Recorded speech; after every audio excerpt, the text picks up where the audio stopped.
diarenya mungkin ya dari semalaman kemarin. Sesak napas sejak kapan? Sesak napasnya ya mungkin baru semalaman. Baru semalam. Ya. Ya. Jadi mungkin karena dengar kabar. Jadi sedikit dengar pengalaman UR ya, yang waktu itu juga kena COVID. Artinya begitu banyak teman-teman kita, ada yang kena COVID biasa-biasa aja, nggak ada pilek juga enggak, ada yang ringan gitu, masih seperti biasa kayak pilek gitu ya. Ada yang berat ya, ada yang meninggal gitu loh. Dan UR masuk ke kategori 3 waktu itu ya, di tahun 2021 ya. Berarti kenanya berat. Nah, sekarang yang ingin saya sampaikan, gejala-gejala kenanya berat itu apa gitu ya.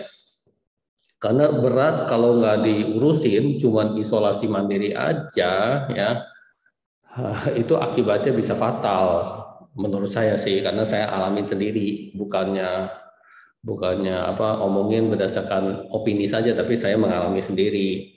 Nah, saya cerita dikit ya tentang waktu itu saya kena COVID. Itu sekitar bulan Februari tahun 2021. Jadi 1 tahun lebih dikit lah ya. Waktu itu masih belum COVID massal, yang meninggal massal itu belum, tapi masih tergolong COVID awal-awal gitu ya. Yang kena sebenarnya istri saya dulu, yang katanya penciumannya hilang gitu ya. Selanjutnya saya nih yang kena nih. Ya, istri saya juga seperti biasa aja, paling pilek biasa udah gitu ya. Kalau saya lemes, kalau ada sakit panas juga panasnya naik turun gitu loh ya. Beberapa hari itu ya, dan ada gejala sesak napas itu ya, kan biasanya kan sok-sok kuat kan ya, ginian mah sebentar juga baik, biasanya batuk pilek juga nanti baik sendiri gitu ya, ditahan kan ya, isolasi mandiri lah ibaratnya, di rumah aja ditahan gitu ya. Nah, tapi perasaannya kian buruk gitu ya. Gejala yang paling utama adalah sesak napas, nggak kuat deh, sesak napas itu, tiduran aja tapi sesak napas gitu ya. Terus hari itu pagi-pagi ceritanya mau olah dikit raganya gitu ya, turun ke bawah, jalan di luar rumah, sambil napas begitu ya, sambil napas gitu ya. Wah, bisa berasa tuh makin nggak ada tenaga gitu. Berarti kalian bisa bayangin ya, kalau pada saat itu saya masih bandel, pada saat saya masih bandel, pasti mati. Ini ya.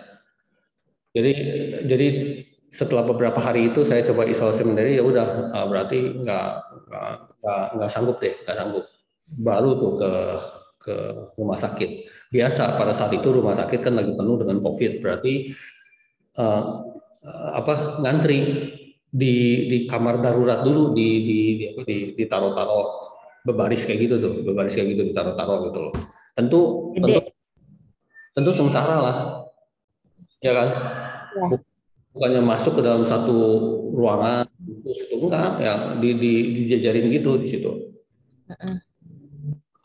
Terus tuh keluarga saya olah bantu dan sebagainya, akhirnya masukin ke satu ruangan, juga ruangan kayak seperti ruangan emergensi juga, tapi udah sendirian ya. Satu kotak begitu, cuma satu ranjang doang, dan beberapa alat-alat dan sebagainya.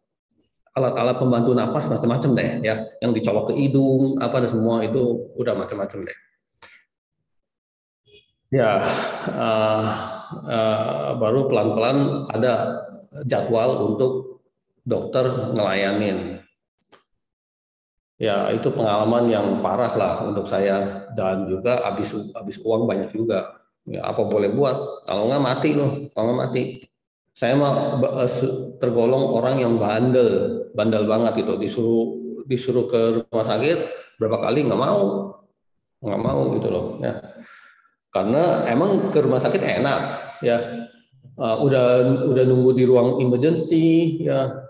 Udah disuntik sana sini, udah mau mau pup mau kencing aja nggak bisa. Mau pup mau kencing itu nggak ada toilet itu yang namanya rumah sakit, ya. Sampai terakhir baru masuk kamar VIP, itu juga terakhir setelah 4 hari 5 hari baru masuk kamar. Ya, nah di situ baru ada WC. Kalau nggak WC udah harus di situ juga, dikasih tempolong gitu, dikasih tempat buat pup yang nanti dibuang langsung gitu. Ya. Jadi moralnya dari cerita ini, ya apalagi kalau udah sampai dibilang sesak napas, ya mendingan diurusin, mendingan ke rumah sakit deh. Ya kalau sudah sampai sesak napas, saya juga ngerasain. Ya, wah itu saat itu benar-benar lolos dari lubang jarum maut ya. Benar-benar saya ngerasain itu. Ya, waduh, ngelawan untuk bisa napas, ya ngelawan tuh sampai untuk bisa napas itu nggak main-main. Ya, dan itu waktu itu dibantu dengan berbagai hal, ya dibantu dengan alat napas, disuntikin, diinfus gitu dan sebagainya. Ya, orang yang sakit COVID benar-benar berbagai macam banget, dan boleh hampir dibilang siapapun misalnya di kelas ini udah pernah ngalamin sakit COVID gitu. Tapi selalu tingkatnya beda-beda. Ya, saya juga nggak ada penyakit bawaan, Pak Yono, nggak ada.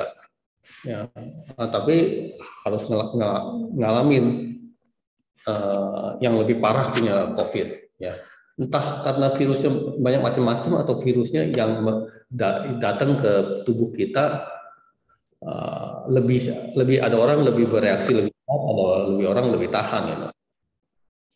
Mungkin beda varian kali ya. Varian waktu itu mungkin varian Delta ya katanya yang lebih. Sebelum Delta sebelum Delta saya udah kena dulu gitu. Ya, tapi kena COVID yang waktu itu kan lebih serem, lebih orang pada takut semuanya gitu, lebih serem. Kalau sekarang kena COVID biasa aja, jalan sini jalan sono gitu udah biasa. Oke, yuk itu sedikit saya sharing pengalaman saya. Ya, kalau udah berumur misalnya udah di atas 40 dan sebagainya lebih baik, apalagi gejalanya sesak napas ya. Diare saya nggak tahu karena saya nggak diare sih waktu itu. Diare saya nggak tahu. Tapi sesak napas tuh, ya sesak napas karena COVID khususnya nyerang bagian paru-paru pernapasan. Ya, kalau kita kena COVID tapi biasa-biasa aja gitu, ya itu berarti ya apa ya, paru-parunya mungkin kuat lah gitu. Ya, dia nyerangnya pernapasan, nanti nggak? Pernapasan, jadi kita kan di dalam paru-paru itu ada kayak seperti balon-balon gitu. Kalau kita tarik napas, balon-balon itu keisi udara, ya. Kalau kita buang napas, itu udara yang ada di balon-balon masuk ke dalam pembuluh darah kita, ya, sehingga darah bisa membawa oksigen untuk ke seluruh badan, kira-kira gitu ya. Nah, pada saat kena COVID, ya, itu balon-balon itu, ya, balon-balon itu lepek, ngerti nggak lepek? Lepek dan lengket gitu ya. Jadi nggak bisa isi udara. Ya tentu kamu sesak napas deh.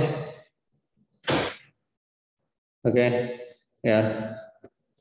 Paham ya guys, ya. Nah kalau lepeknya sampai gila-gilaan, ya berarti semua paru-paru kamu semuanya lepek, ya berarti kamu nggak ada oksigen, nggak bisa napas dan meninggal. gitu loh. Kalau masih sebagian, kamu masih tahan. Kalau semua, ya kamu nggak tahan. Nah, COVID setahu saya waktu itu nyerang bagian pernafasan, bikin kamu punya paru-paru dari mengembang jadi flat, jadi nempel. Oke, jadi itu curhatan UR awal-awal nih. Ya, tadi lagi ngapa-ngapain, jadi nggak bisa join langsung, tapi saya dengerin Ayu punya ngomongan, dan juga dengerin Ayu punya apa ya, tenaga untuk ngomong-ngomong gitu ya. Ayu UR dengerin. Itu juga mirip dengan waktu UR kena, tenaga ngomong nggak ada, mau ngomong tuh tenaganya nggak ada gitu. Wah, ini mirip-mirip nih gitu nih ya. Tapi di New Zealand kan punya fasilitas kesehatan lebih bagus daripada Indonesia. Nggak tahu apakah ada asuransi atau enggak dan sebagainya. Mendingan udahlah pergi ke rumah sakit lah. Ya. Selama badan kuat, badan sehat, lagi tinggal di rumah sakit pun bisa banyak aktivitasnya. Ya. Jadi saya waktu Kian sembuh tuh masih mesti isolasi mandiri, itu masih di rumah sakit nih 7 hari nih. Wah, udah kegiatan kemana-mana. Ya udah ngezoom sama kantor ya. Seperti kayak kerja biasa udah. Ya, olahraga katanya. Kan di kamar aja kan, siapa bilang nggak bisa olahraga? Bisa. Nah itu mesti saya paksain olahraganya lebih rajin. Dari rumah sakit juga ada tentuin kapan fisioterapi ya gitu. Nanti ada dokternya datang 5 menit, 10 menit ajarin bagaimana senam-senam gitu ya. Nah, kamunya harus setelah dokternya pergi dalam sehari itu mesti lakukan 3 kali sampai 4 kali kalau mau cepat sembuh. Ya kan? Nah, tapi bagaimana untuk mendorong diri kita itu nggak males untuk melakukan itu, kan capek. Ya, supaya nggak males gimana? Nah, pasang lagu yang gede, pasang musik yang suaranya gede, udah sambil joget-joget aja. Jadi badan bergerak gitu dan sebagainya. Kalau enggak kamu punya paru-paru lepek gini nih, gitu, nempel gitu. Ya, jadi pada saat itu dokter-dokternya juga berasa sangat heran ya, kok penyembuhannya cepat banget gitu ya. Sampai diwawancarain juga caranya bagaimana untuk penyembuhannya cepat banget gitu. Nggak seperti pasien-pasien yang lain gitu ya. Ya udah saya kasih testimoninya ya, selama kamu udah bisa gitu ya, jangan tidur-tiduran aja, bergerak, musik pasang, joget-joget di situ atau senam gitu loh. Gitu ya guys. Ya. Ya Pak, siap. Thank you Ya, Pak. Ya Debak perjuangan Bapak. Halo. Halo Bapak. Ya halo Alfi. Saksi perjuangan Bapak ada di sini. Oh iya. Nah si Alfi kan di sini kan ya. Waktu saya lagi di rumah sakit terus, rasanya sekitar 16 hari ya. Dia itu tiap hari datang anterin makanan ya. Ya jadi dia sama istri saya tiap hari anterin makanan dan sebagainya gitu. Nungguin di hospital. Saksi hidup berarti. Enggak juga ya Pak Yono. Saksi hidup. Waktu itu katanya alat pernapasannya habis. Saking banyaknya orang yang kena COVID itu ya, alat pernapasannya habis. Wah udah tuh, berarti orang-orang yang masih sehat, yang masih keluarga waktu itu mesti bantu urusin ya. Ributin, suruh transfer itu ya, alat dari rumah sakit yang lain ke sini gitu ya. Ada yang bilang kalau masih nggak ada juga mau beli gitu loh, alat pernapasannya ya.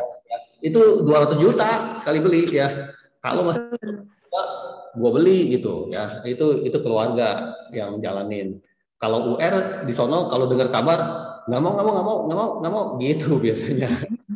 Apaan beli alat pernapasan nanti kalau udah 3 hari 4 hari udah baik, alat pernapasannya mau dikemanain gitu ya. Udah berapa ratus juta pokoknya nggak mau gitu ya. Tapi kalau yang di sono tuh ya termasuk adik saya juga, pokoknya beli kayak gitu ya. Tapi ujung-ujungnya dapat juga mesinnya, nggak usah beli gitu. Alhamdulillah masih rezeki Pak. Ya. Oke yuk bersuara dikit yuk. Iya Pak, jadi takut. Ini bukan nakut-nakutin, ini nasihat ya. Berarti setelah kuliah langsung cabut pergi ke rumah sakit. Di sana pasti ada asuransi dan sebagainya. Kebanyakan juga gratis. Langsung ke rumah sakit ya. Karena gejalanya sesak napas. Jarang loh teman-teman saya yang gejalanya sesak napas. Ya, gejalanya biasa yang lain-lain lagi. Oke, guys. Iya. Yuk kita mulai dikit, tapi kita mulainya dari nilai ya. Kita mulai dari nilai. Nah, ini nilai yang udah saya kumpulin ya, berarti saya beberapa hari ngeliatin juga tuh kalian punya laporan-laporan yang telah disubmit seperti apa. Ada beberapa yang nggak submit juga ya. Tapi di situ pertimbangan saya adalah penilaiannya bagaimana kalian aktif di WAG ya. Terus bikin sharing santuy tentu nilainya besar ya, karena memimpin satu Zoom ya. Emang ada yang ngikut ya. Tapi dia yang bawa acaranya tentu besar. Jadi saya apresiasi Pak Yono misalnya ya, udah sharing santuy, katanya ada jadwal sharing santuy lagi. Jangan kasih Pak Yono terus dong, kalian juga mesti rebutan ya. Kenapa namanya sharing santuy? Karena supaya kalian bisa nyaman gitu ya dengan mengadakan acara seperti kayak gini ya. Atau kamu bilang ini acara silaturahim saya dengan teman-teman dan sebagainya, itu juga boleh, apa aja sharing. Oke. Jadi beberapa yang sudah melakukan sharing santuy yang saya tahu ya, misalnya siapa aja ya, Wiwin, tapi saya catat sih, jangan khawatir, Wiwin, Biki ya, Pak Yono ya, terus siapa lagi? Lisa. Lisa, Laura ya, Laura. Pak Laura, Pak. Nasya. Ya. Nasya lagi di Mekah, Pak. Pagi di Mekah ikut itu nggak? Ikut Zoom nggak? Zoom ikut, tapi katanya lagi sholat subuh dulu. Di sholat subuh dulu, dia ada ya di sini ya? Nah. Ada. Nah, coba bayangin ya, zaman sekarang bisa begitu banget nih Nasya Safira. Ya, zaman sekarang bisa begitu banget. Sebelum COVID nggak bisa loh. Ya kalau udah pergi aja, pokoknya blank selama 2 minggu gitu ya, nggak kuliah. Tapi kalau zaman sekarang bisa loh. Ya, jadi saya bersyukur ya bahwa kelas kali ini mendatangkan mahasiswa-mahasiswa dari berbagai tempat di seluruh dunia. Ada Ayu di New Zealand, ya, ada Nasya yang di Mekah, ya. Titip doanya ya Nasya untuk kita semua. Lagi apa? Lagi umroh ya? Kayaknya iya, Pak. Ya, nah hal seperti itu hendaknya sudah bergulir di WA, nggak kita kaget-kagetan begini. Nah, kalau anak buah saya ya, udah saya nggak happy tuh, udah saya omelin. Kalau tiba-tiba gitu udah ada di Mekah gitu, itu mesti ngomong. Nah itu adalah sebuah bentuk kebersamaan di dalam grup MTI ini ya. Doain ya teman-teman, saya lagi mau ke Mekah nih, mau umroh gitu ya, semoga lancar ya sayanya gitu, itu mesti ya. Jadi saya sangat pentingin, saya sangat menilai silaturahim kebersamaan dari grup ini di antara kalian ya teman-teman, nggak usah dengan saya, di antara kalian semuanya lebih akrab, berarti kalian nilainya semua bisa lebih bagus gitu. Oke. Terus apalagi di sini, bisa datang ke, bisa ada kumpul-kumpul gitu ya, datang ke AI gitu, atau ke BMKG atau kemana, itu saya nilai pasti. Terus apa lagi ya? Dapat SC, nah dapat SC juga itu saya nilai ya. Kurang lebihnya seperti itu ya. Di sini ada David yang dapat F karena memang dia nggak submit apa-apa. Mungkin dia juga udah nggak kuliah ya. Ada Andri dapat Amin di sini. Neng Wiwin ya, Neng Wiwin. Oke. Terus Aulia. Bapak punten share screen-nya belum? Oh, share screen-nya belum. Masya Allah. Tunggu bentar ya, gimana sih share screen-nya? Kayaknya dengerin aja namanya disebut tuh. Ya. Ini ya saya share screen ya. Jadi lebih buka-bukaan lebih bagus ya. Ya.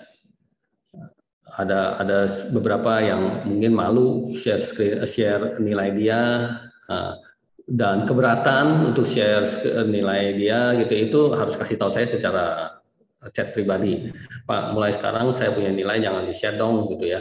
Saya malu atau gimana gitu. Ya itu kasih tahu saya. Nanti saya khusus untuk dia saya gelapin gitu, gelap gitu ya. Oke, ada David ya, terus ada Andri, ada Wiwin, ada Aulia, oke, ada Fitra, ya, ada Vio, ya, Fitra ada Vio, ya, Fitra khususnya Vio ini lagi kena teguran sama saya. Jadi dia punya progres itu nggak bagus, ya. Terus dia mau maksa sharing santuy, saya stopin. Padahal dia ada sharing santuy kan, ada jadwal sharing santuy, saya stopin. Ya bahwa kalau kamu nggak siap, kamu jangan buang waktu, teman-teman punya waktu. Jadi saya batalin dia punya sharing santuy. Ya itu juga berkat dia punya attitude nggak bagus, jadi dia dapat nilai jelek juga. Ya Fitra juga progresnya nggak bagus, tapi saya melakukan ini sebagai dosen semata-mata untuk memberi semangat yang lebih baik kepada teman-teman semua yang lain, ya, kepada Fitra, kepada Vio juga, agar bisa lebih baik lagi di assignment berikutnya, ya. Oke, kamu bisa bagus, bisa baik, bisa kurang bagus juga, itu juga harus kelihatan jelas dengan teman-teman, bukan hanya dengan saya juga. Ya, oke, ada Dede, nah ada Nur Sohid, ya Nur Sohid, berarti di atas ini Nur Sohid sama Wiwin bagus, ya, belum perfect, ya, ada juga teman-teman yang perfect, misalnya Anissa Rizky, alhamdulillah dapat perfect di sini ya, Anissa Rizky, oke, dia dapat SC, dia bisa jalani sharing santuy dan sebagainya gitu ya, jadi dia dapat perfect, terus dia punya apa yang dia submit juga bagus gitu ya. Siti Sophia, ya, ada Alia, Anggi, ya, Anggi juga bagus, walaupun nggak perfect, ya, ada Betari, ya, Betari lagi busy syuting dan sebagainya, ya, harapan kita adalah dia bisa ada sedikit prioritas juga untuk kita, ya, supaya nilainya bisa lebih bagus gitu, ya. Imam A+ tuh, nilai full ya 150 ya. Hairid, ya, Agus, oke. Terus Sudaryono, ini Sudaryono berarti salah nilainya. Sudaryono mesti 150. Oke, dia menyelesaikan sharing santuy ini. Nanti saya perbaiki ya Sudaryono ya. Alhamdulillah, makasih Prof. Itu saya begitulah, coba perhatikan semua yang ada. Berarti fokusnya tuh jendela saya ada di WAG sebenarnya sih. Saya bacain semua. Terus ada Tata, ada Tufail, ada Laura juga very good di sini ya. Saya harap Laura bisa semangat terus, oke? Karena Laura semester lalu not good, ya, tapi di semester ini menurut saya good, ya. Tapi always can be better, bisa lebih baik lagi. Jadi Laura bisa berjuang, bisa lebih baik lagi ya. Ya, Laura itu setiap postingan teman-teman dia jawabin satu-satu. Ya, tentu dia kepeduliannya tinggi dan dia berusaha gitu ya. Saya sangat mengapresiasi orang-orang yang berusaha, terlepas dari orang-orang yang pintar ya, tapi orang yang berusaha itu saya sangat senang banget gitu. Saya sangat sayang banget gitu.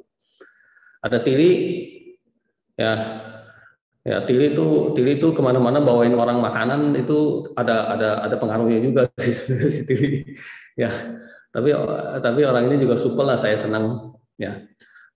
Dibandingkan adiknya jauh lebih quiet, quiet banget gitu ya. Saya hampir nggak kenal adiknya.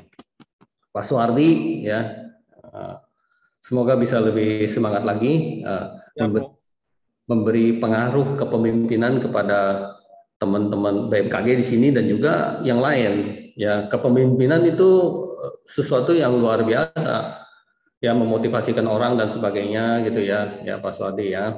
Oke. Tentunya sebagai kepala kesibukan lebih kemana-mana dan mungkin juga harus travel ya, harus travel ke kemana-mana juga ya. Tapi di tengah kesibukan itu saya bisa berasa bahwa kelas ini penting buat Pak Suradi. Nggak izin-izin gitu ya, tapi selalu ada. Nah itu saya bisa menilai juga dari sisi itu ya. Terus ada Danang, ada Kuko, ya ada si Nanas Madu. Tentunya Nanas Madu dahsyat untuk kali ini, ya. Dia bikin sharing santuy, ya ada hadiah-hadiahnya dan sebagainya. Ya ini dahsyat lah Nanas Madu. Ya.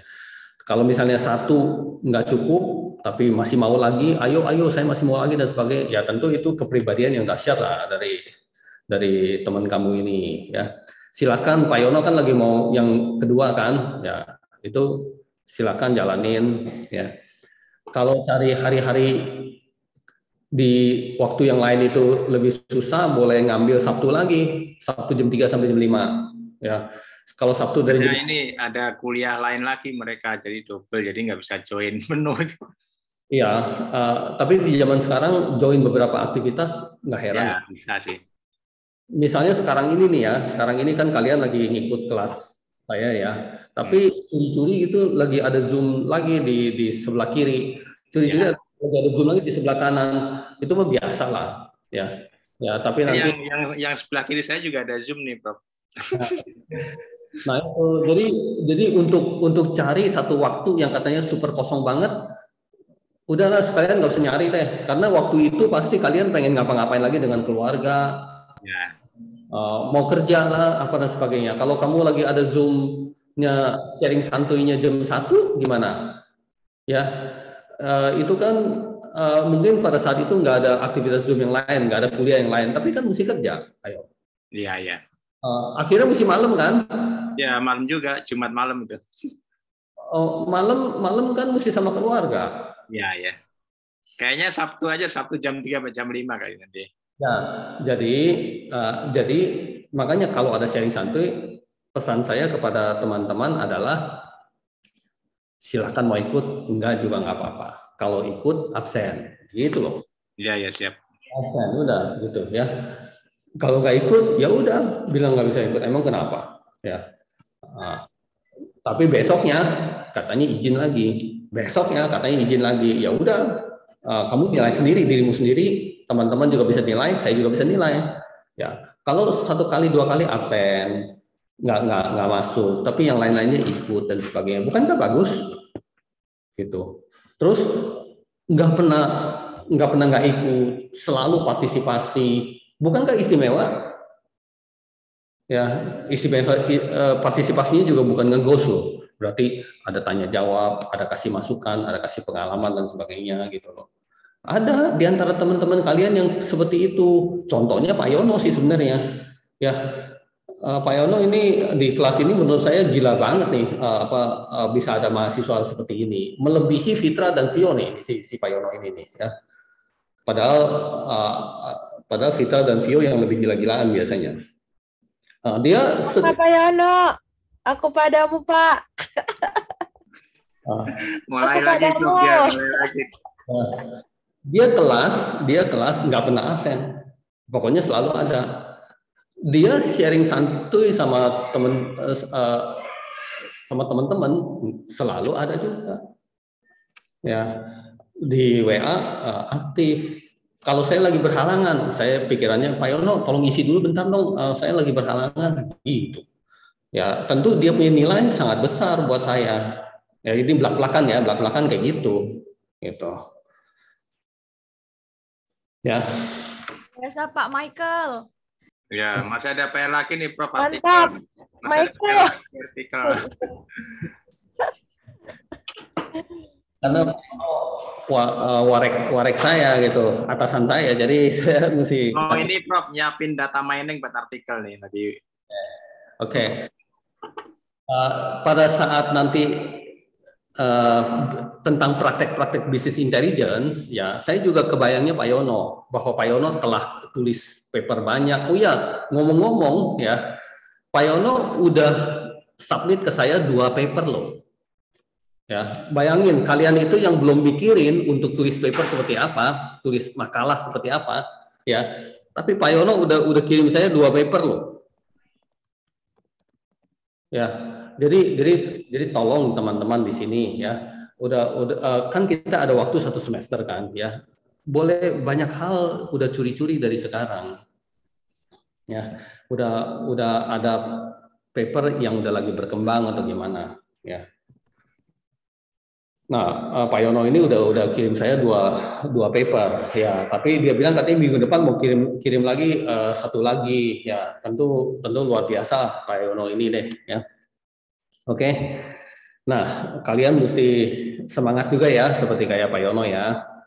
Oke. Nah, saya lagi bilang bahwa sebenarnya hari ini harusnya udah mendatangkan guest speaker untuk business intelligence, ya. Business intelligence yang kita akan sajikan di dalam kelas ini, ya, saya jamin ya super menarik. Berarti ilmu yang luar biasa buat kalian, ya. Ilmu yang kalau kita dapetin itu adalah ilmu yang world class di zaman sekarang ini, ya, world class, kelas dunia. Nggak susah lagi. Sesuatu yang kelas dunia, apakah harus belajar mati-matian 1 tahun? Ini otak aku udah nggak kuat atau gimana? Nggak usah, gampang lagi ya.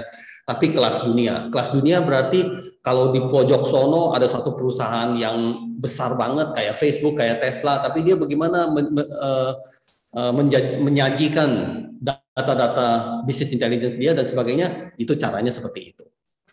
Ya, jadi sungguh kelas itu akan super menarik, ya.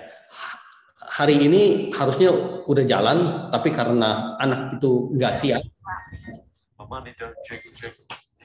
saya batalin juga, ya. Lu nggak siap, gue batalin. Kenapa?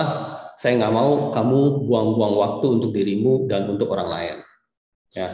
Bagaimana kategori bahwa kamu itu bagus adalah kamu itu siap. Persiapkanlah dirimu tampil di depan orang lain, that's the best, gitu loh. Sendiri yang nggak siap, tapi maksa-maksa tampil, you only waste your own time, and you waste everybody time.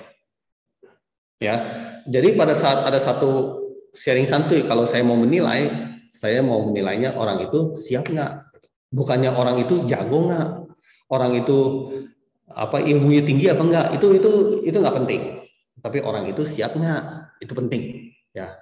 Misalnya pada saat dia lagi buka slide, waduh, slide-nya masih kebalik, ya, katanya masih lagi cari-cari slide dulu, berarti lu nggak siap,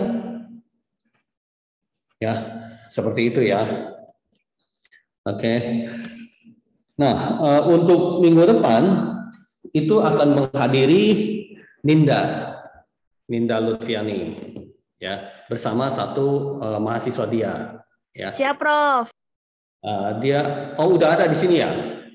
Siap hadir, Prof. Iya. Ya, kayak seperti Ninda, kayak seperti Alfi itu, dan mungkin ada siapa-siapa lagi yang lain. Dia itu bukan di kelas ini, tapi dia ikut, ya, mungkin support UR, bokapnya sih ya, support UR gitu ya, dan ya selalu berusaha melakukan yang terbaik ya.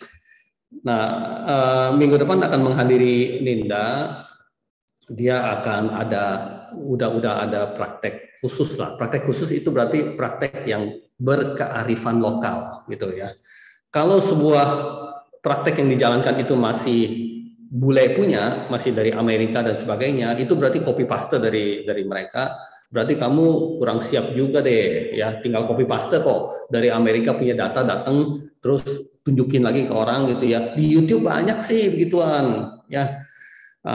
Jadi saya selalu ingin anak-anak saya itu lebih siap dengan kearifan lokal. Ya, kearifan lokal berarti sesuatu yang dia sukai, sesuatu yang memang dia hadapin juga di negara dia, di wilayah dia, dan pribadi dia lagi jalanin apa gitu. Itu yang dia harus tunjukin gitu ya.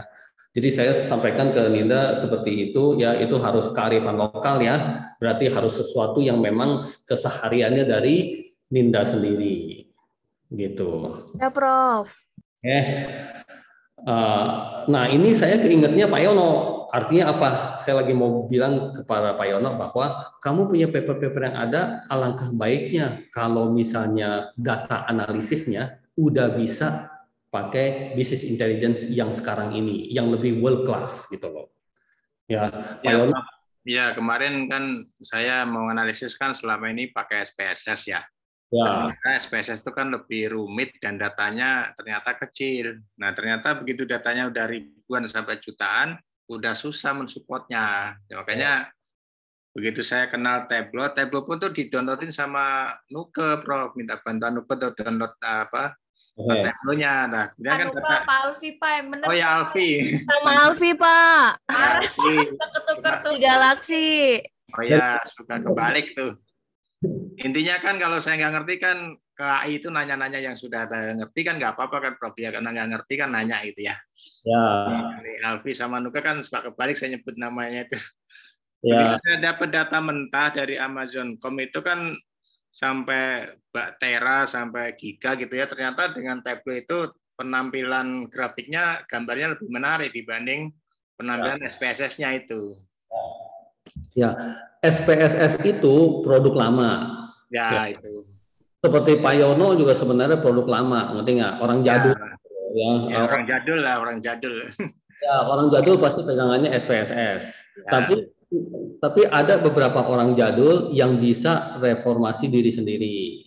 Ya, semoga Pak Yono bisa reformasi diri sendiri ya, nggak satu jadul gitu loh ya. Tentunya kalau kamu udah bisa tulis beberapa paper dan paper tersebut udah bisa mengikuti zaman now ya, itu merupakan nilai lebih dari paper-paper kamu deh. Ya. Ternyata setelah saya amatin tuh memang persamaan matematik tuh lebih tinggi nilainya dibanding yang narasi, Prof. Ya, oke. Ya, saya amatin kemarin tuh misalnya kayak persamaan matematik entropi, Naib Bayers, kemudian EC search sama Kibana. Itu setelah kita analisis itu ternyata lebih menarik yang pakai pembuktian matematik gitu. Oke. Yang narasi MySQL, PHP itu ternyata juga produk lama itu ternyata gitu. Nah, itu juga tantangan juga sebenarnya. Cuman ya karena mungkin udah usia jadi pelan-pelan tuh belajarnya tuh. Oke, ya. Nah, untuk business intelligence ya menggunakan Tableau ini minggu depan akan dijalankan ya. Minggu berikutnya juga akan dijalankan lagi ya. Lalu minggu ketiganya insya Allah Pak Yono yang isi ya. Saya juga nanti akan hadir. Ya. Yang mengenai yang mana? Tableau. Yang mengenai bagaimana Tableau dengan data dengan statistik dan analisis yang kamu sering jalankan, yang tadi kamu katakan itu. Ya. Bayern lah, apalah dan sebagainya ya. Ternyata itu bisa dilakukan juga dengan Tableau dengan cara begini. Nah, kamu udah mesti ke arah situ. Oke?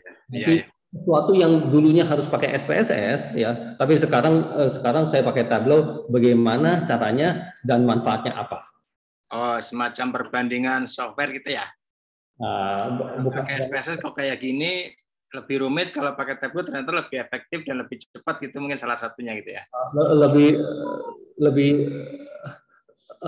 Lebih data visualisasinya harus lebih bagus. Oh iya. Ya, itu harus lebih kebayangnya. Kamu harus presentasikan di depan umum atau kamu harus presentasikan di depan bos. Iya, siap.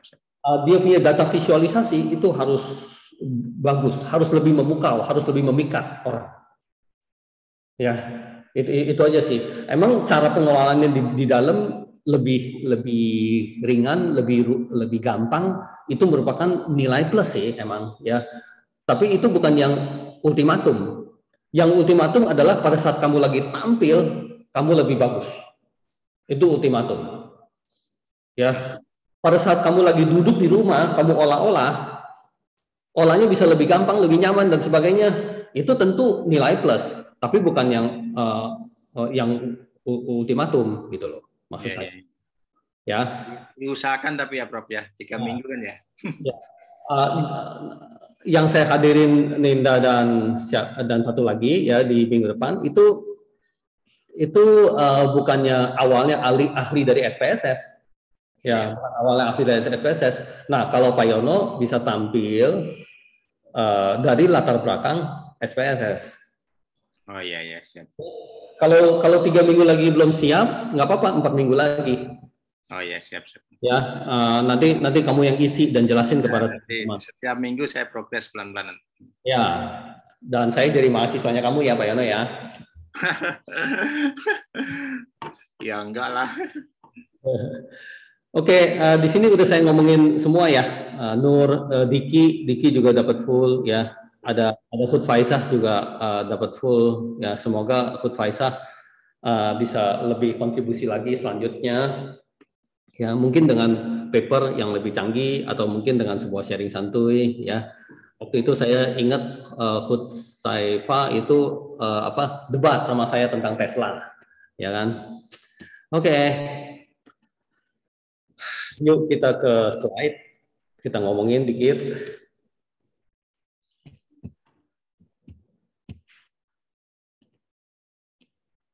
Nilai ada pertanyaan nggak? Ada yang mau protes? Alhamdulillah Prof. Nanti saya nunggu perubahannya aja. Ya oke, tenang. Hari ini juga saya rubah ya. Protes nih ceritanya, mahasiswanya protes nih. Iya. Bercanda Prof. Kalau serius alhamdulillah. Ya, siap. Nah, saya minum dulu ya. Bentar ya.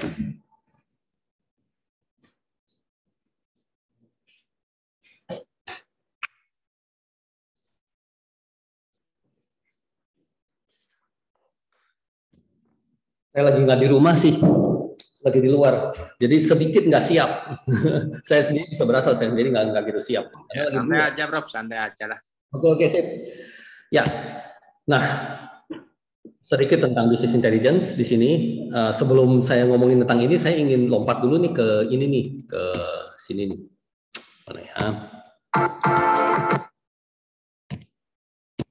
Ini, oke.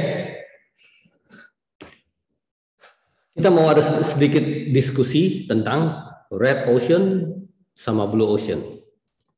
Red Ocean arti sederhananya adalah lautan merah. Berarti kita harus tutup mata dan harus bisa kebayang tuh, harus bisa kebayang ada satu laut yang warnanya merah gitu. Di sisi lain, di sebelah kanan saya ada Blue Ocean yang artinya lautan biru atau samudra biru. Sekali lagi kita tutup mata, kita bayangin kita berada di tengah lautan yang berwarna biru. Rasanya lebih sejuk kan ya. Kalau Red Ocean berarti di samudra merah yang tegang, yang aduh aku nggak mau di sini gitu loh. Ya, Red Ocean sama Blue Ocean ini sangat mencerminkan kehidupan kita sehari-hari. Ya, compete in existing market atau new market creation. Ya, compete in existing market berarti di market yang ada. Kalau handphone ya market handphone itu banyak merek itu di market yang ada ya. Kalau lagi toko kue juga toko kue di mana-mana, toko bami tek-tek gitu ya, warkop gitu ada di mana-mana, itu Red Ocean ya. Mereka semuanya bersaing dan secara khusus lebih bersaing di harga ya.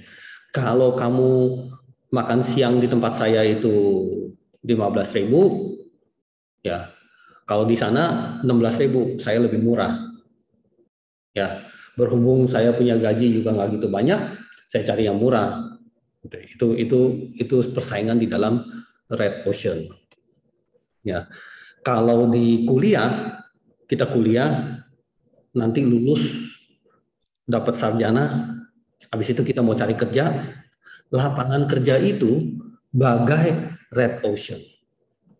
Semua yang lulus pada saat itu ada berapa ratus ribu.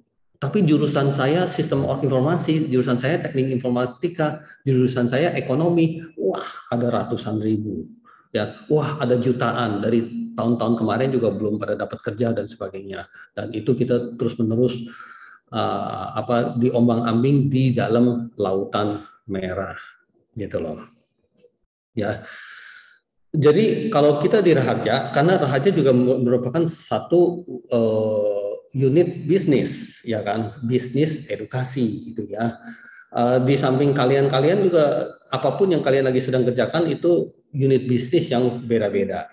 Oke, mari kita ngomongin tentang Raharja karena Raharja memberikan layanan kelulusan ya sarjana, magister ya. Sekarang yang kalian lagi kuliah itu adalah magister gitu. Itu bisa red ocean, bisa blue ocean. Ya, kita bilang ya bisa red ocean, bisa blue ocean. Kalau kamu sekedar hanya untuk lulus aja, berarti kamu masuk ke dalam lautan merah. Setelah itu kamu bawa amplop, ya bawa amplop yang isi beberapa fotokopi sertifikat kamu, termasuk ijazah yang telah dilegalisir, kamu bawa ke beberapa perusahaan untuk diterima kerja. Ya kan? Kalau sudah diterima kerja, kebanyakan kamu punya gaji juga UMR. Ya katanya S2-nya diperhitungkan, S1-nya diperhitungkan dan sebagainya, itu lebih tertata kalau kamu itu pegawai negeri. Ya, kalau kamu masuk ke BCA gimana? Itu juga lebih tertata. Ya, walaupun tesnya juga segambreng tuh. Tesnya sampai beberapa bulan lagi, ya. Jadi seperti itu. Ya. Kita masuk ke dalam lautan merah. Ya. Kalau kamu memiliki special skill, berarti di apapun loh special skill. Contoh kalau misalnya kita lagi bilang jualan mie ayam, jualan mie ayam gitu ya. Emang di mana-mana ada, tapi kamu punya super enak. Ya. Paling terkenal ya. Walaupun di pinggir-pinggirnya semua pada banyak baris mie ayam ya, tapi justru kamu punya yang selalu di antrian panjang dan sebagainya. Nah, kalau kamu bisa begitu, berarti kamu itu memasuki blue ocean. Orang lain masih red ocean, tapi kamu itu sudah blue ocean. Nah, kalau kamu itu lulus kuliah, udah dapat ijazah, teman-teman kamu pada kemana-mana cari kerjaan, kamu di rumah aja, tapi terus-menerus mendapatkan telepon untuk kamu itu kerja di dia. Paham nggak? Ya, orang-orang cari-cari kerjaan, tapi kalau dia di rumah tidur-tidur aja, diteleponin untuk kerja. Ya, itu berarti kamu itu blue ocean. Ya, sesederhana itu sih. Ya, karena kamu punya keahlian, kamu punya kepribadian, ya, yang orang suka. Ya, dalam tanda kutip suka kan kita selalu bertanya, bagaimana orang itu tahu tentang kita? Ya, nah kamu harus tahu bahwa di zaman sekarang jejak-jejak digitalnya gila-gilaan. Ya, berarti tanpa kamu sadari di dunia ini ada orang yang 8 miliar itu, ya, mereka udah bisa saling melihat dari dunia digital. Ya, kalau kamu bagus dengan sendirinya, dia sudah bisa melacak jejak kamu. Ya, contohnya, suatu hari di antara kita ini mungkin salah satunya tiba-tiba diteleponin oleh Google. Ya, Google bilang, yuk kamu kerja di tempat saya aja.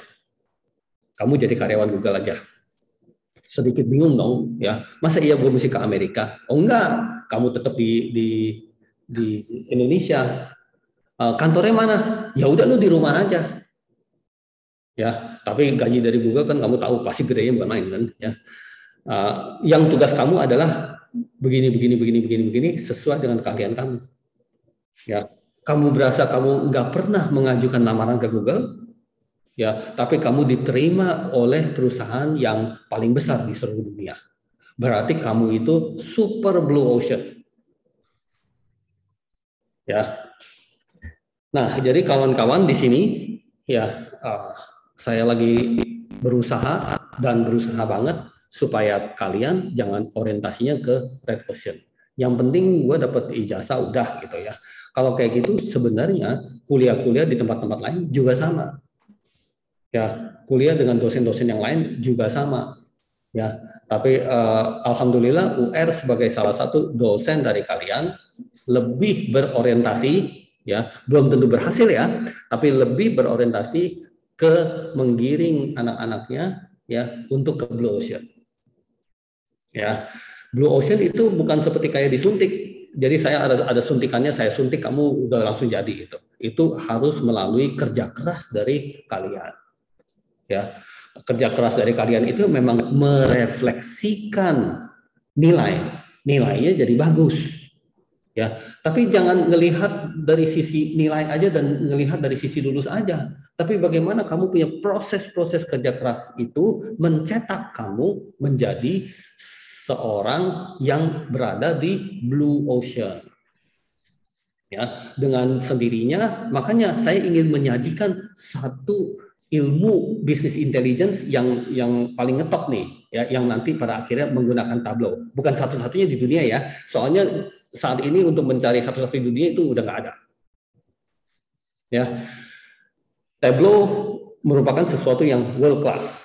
Berarti kalau dihitung, kalau bukan ranking 1, ranking 2 mungkin. Ya, tapi kalau kita masih bisa dapat dengan cara-cara gratis-gratis kayak begini, ya berarti rezeki gitu loh. Kalau sesungguhnya punya business intelligence, mungkin mahalnya minta ampun untuk mendapatkan softwarenya aja. Ya, kayak seperti SAP. SAP terkenal banget gitu. Aku mau belajar SAP ya. Tapi SAP sendiri udah mahal banget.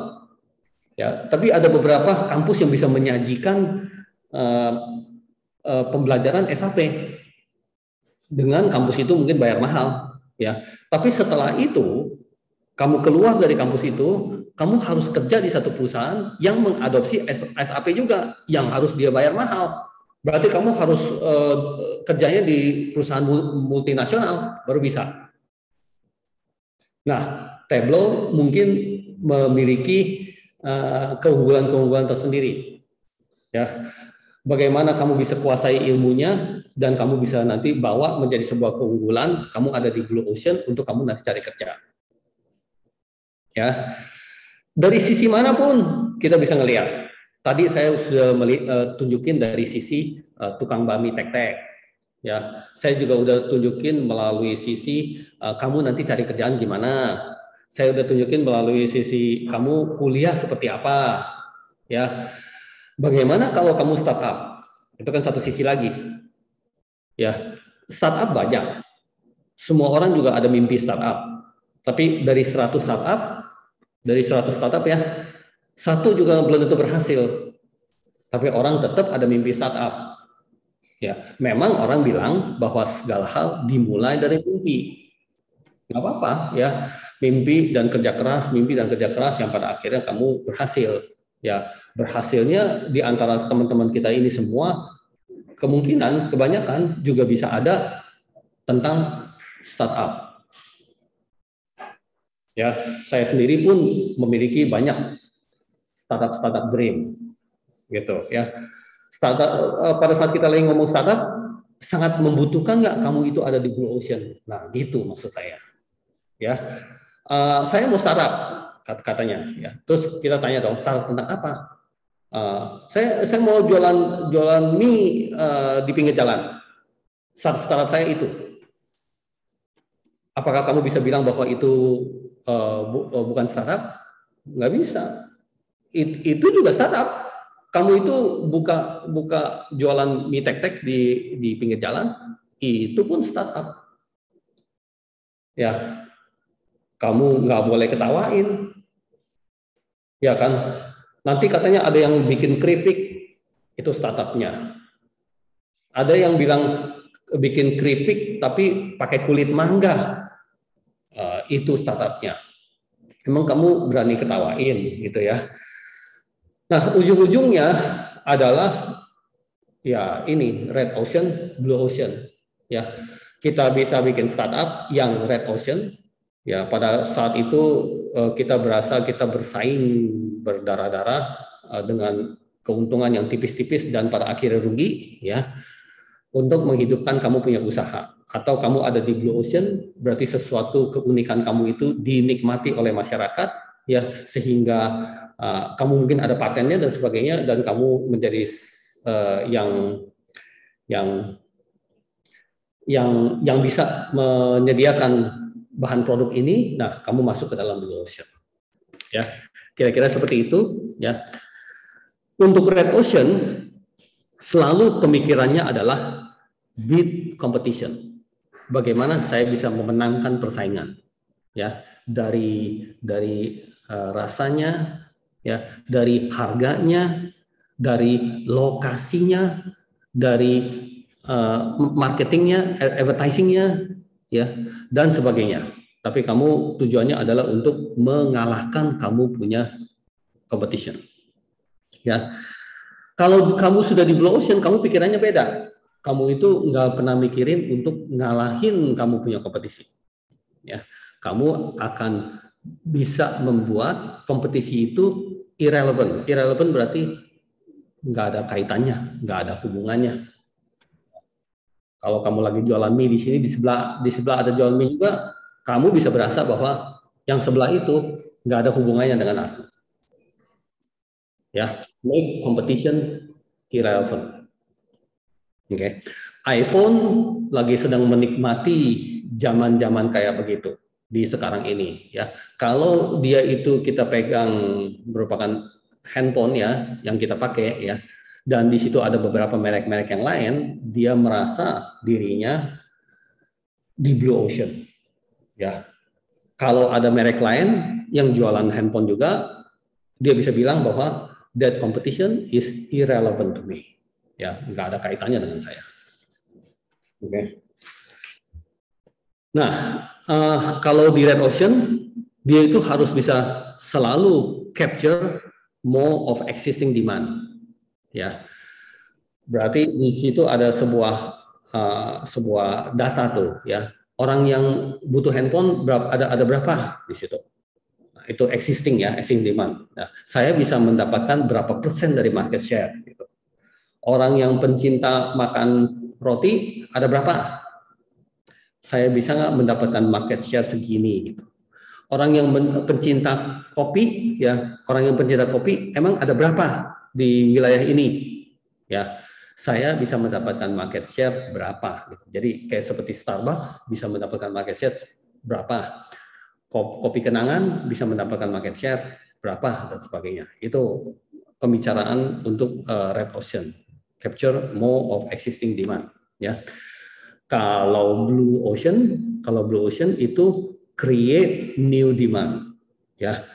Jadi akhirnya masyarakat bisa merasa bahwa saya sebenarnya butuh ini, ya. Yang sebelumnya dia mungkin belum pernah kepikir bahwa dia butuh ini, ya. Kalau kita lagi bicara tentang handphone, ya, ada sewaktu zaman orang masih pakai telepon yang angkat-angkat, ya.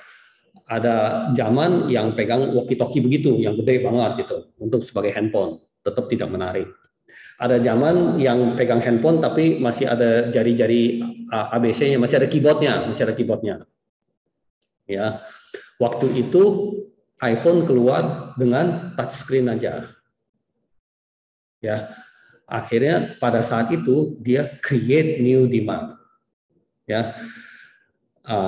Masyarakat mulai shifting dan merasa perlu dengan yang baru ini, Ya, kenapa bisa begitu? Ya, alasannya 1, 2, 3 masih panjang lagi. Ya, karena handphone sekarang udah bukan sekedar handphone. Ya, orang ambil foto, orang pakai main game, orang transaksi bank juga melalui situ dan sebagainya. Dulu nggak kayak gitu. Dulu waktu masih zaman BlackBerry, apalagi masih zaman telepon diangkat-angkat dari meja gitu ya, itu nggak kayak gitu. Tapi di zaman sekarang tanpa kita kerasa loh, kita itu hidup tiap hari, bangun tidur apa dan sebagainya, tanpa kerasa kita sudah di zaman itu yang udah pegang handphone kemana-mana. Ya, waktu 10 tahun yang lalu kamu nggak kayak gitu, sekarang kamu kayak gitu. Tapi perubahan yang dirasa itu kayak seperti nggak kerasa tuh gitu. Oke. Berarti 10 tahun kemudian perubahan-perubahan yang ada juga akan seperti itu. Kamu nggak akan kerasa, tiba-tiba kamu ikut aja perubahan. Ya. Nah, kalau kamu lagi sedang usaha, itu kan kamu lagi sedang hidup dalam masyarakat. Kalau kamu lagi sedang berusaha, kamu itu akan mengambil kesempatan-kesempatan, ya, perubahan-perubahan yang kamu bisa ngelihat dulu dan kamu ambil bagian dan kamu mendapatkan keuntungan dari situ. Nah, diantaranya maksud saya dari sisi pembelajaran, pengetahuan dan sebagainya. Jangan sampai kamu itu belajar pengetahuan lama. Ya, lama itu artinya sekarang aja udah nggak dipakai, masih lagi dipelajarin. Apaan sih kayak gitu? Ya itu yang lama. Ya, atau yang sekarang. Yang sekarang artinya zaman berubah cepat banget loh. Ya, kalau kamu belajar sekarang nanti udah nggak kepake loh. Apa benar kamu mau belajar yang zaman sekarang ini nih, gitu. Seperti itu. Ya, kita lagi berusaha untuk belajar zaman-zaman yang akan datang, the future gitu loh, ya. Apalagi perubahan-perubahan itu juga udah sangat cepat. Oke.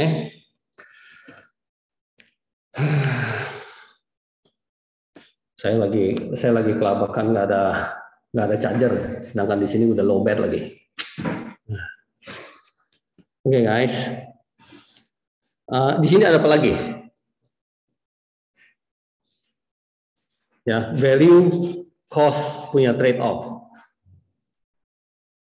Ya, di sini bukan tentang value cost trade off, kurang lebih sama lah ceritanya tentang yang sebelumnya itu, ya. Value sama cost berarti nilai yang kamu dapetin dibandingkan dengan biaya yang harus kamu keluarkan, ya. Ini handphone bagus banget, kamu bisa bilang iya gue setuju, tapi itu juga mahal banget. Nah itu berarti value cost punya trade off, gitu loh, ya. Kalau yang di Blue Ocean, yang ini bagus banget, tapi mahal banget, nggak apa-apa, gue beli. Nah itu berarti udah disprove, ya. Nggak apa-apa mahal, gue tetap beli, gitu loh. Nah itu berarti kamu udah ada di Blue Ocean. Oke, guys, ada komentar dari kalian beberapa pengalaman tentang Red Ocean dan Blue Ocean ini, ya? Atau kamu lagi sedang berada di Red Ocean atau gimana gitu ya? Boleh berpendapat, Prof? Boleh, silakan. Ya, nanti mungkin yang lain bisa nambah kurang. Ini menarik, Prof. Itu kalau nggak salah ini penulisnya Cham Kim ya, kalau nggak salah, sama Neborborg. Ini warna biru.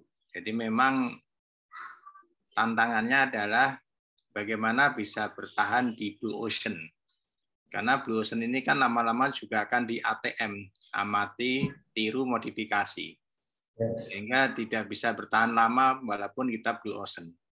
Nah, makanya peran inovasi, kreativitas itu selalu harus berinovasi supaya nanti nggak berdarah-darah lagi. Nah, strateginya bagaimana supaya Blue Ocean ini bisa bertahan agak lamaan lah gitu. Makanya kita lihat transportasi, begitu ada Gojek, yang lain gugur. HP Nokia, begitu ada yang baru gugur, yang Nokia udah nggak kedengeran lagi. Nah, kemudian Giant tiba-tiba tutup dan sebagainya, lalu bergeser ke Bukalapak lah, Shopee lah. Ini kan bisa jadi nanti kalau Bukalapak, Shopee sudah terlalu banyak pesaingnya, kayak Gojek sudah ada sama Maxim lah dan lain sebagainya. Ini strateginya ini yang perlu dipertimbangkan untuk selalu bisa bertahan di Blue Ocean. Nah, itu yang perlu dipikirkan. Gimana nih? Iya, mantap. Ya mantap ya. Tentang Blue Ocean, kita kampus saya ingat ya dari sejak tahun 2000-an ya, 2001 2002 udah lagi ngomongin tentang Blue Ocean dan Red Ocean. Kalau di kampus Raharja, Pak Yono mulai dengar tentang Red Ocean Blue Ocean itu sejak kapan? Apakah baru hari ini atau gimana? Bukan, 2015 saya udah mulai kedengeran. Oh, udah mulai Karena kedengeran. saya baca bukunya itu beli 2015. Itu terjemahan tapi sih. Pengarangnya kan itu W. Kam Chin sama Rene Gordner itu.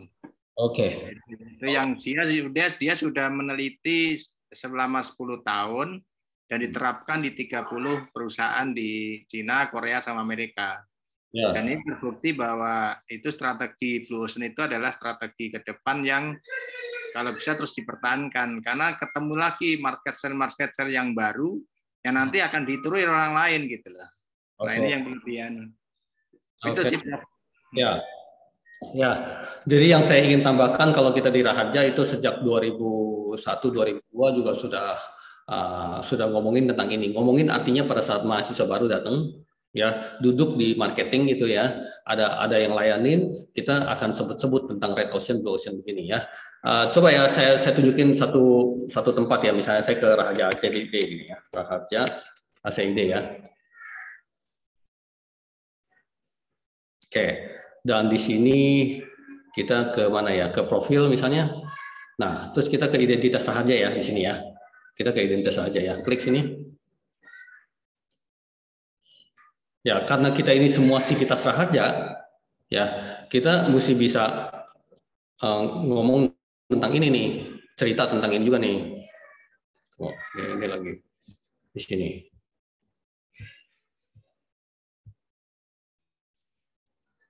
Ya.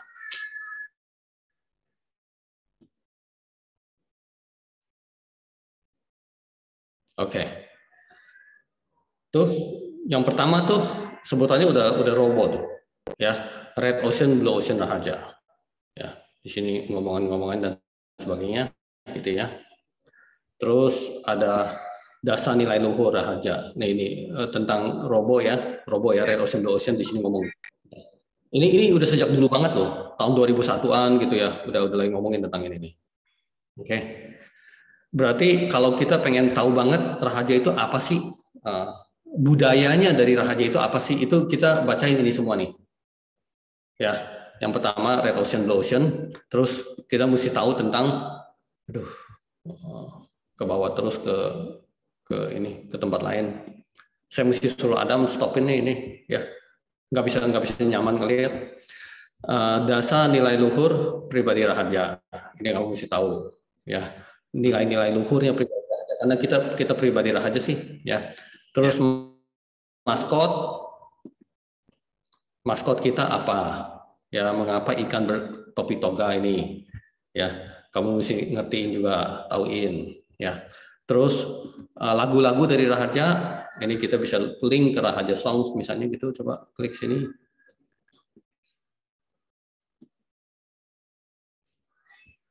Nah, ini lagu-lagu Raharja semua nih. Ya, di sini ya. Terus Mars Raharja, ya lagu Raharja juga. Terus kenapa kita disebut Green Campus? Kampus hijau kan, ya.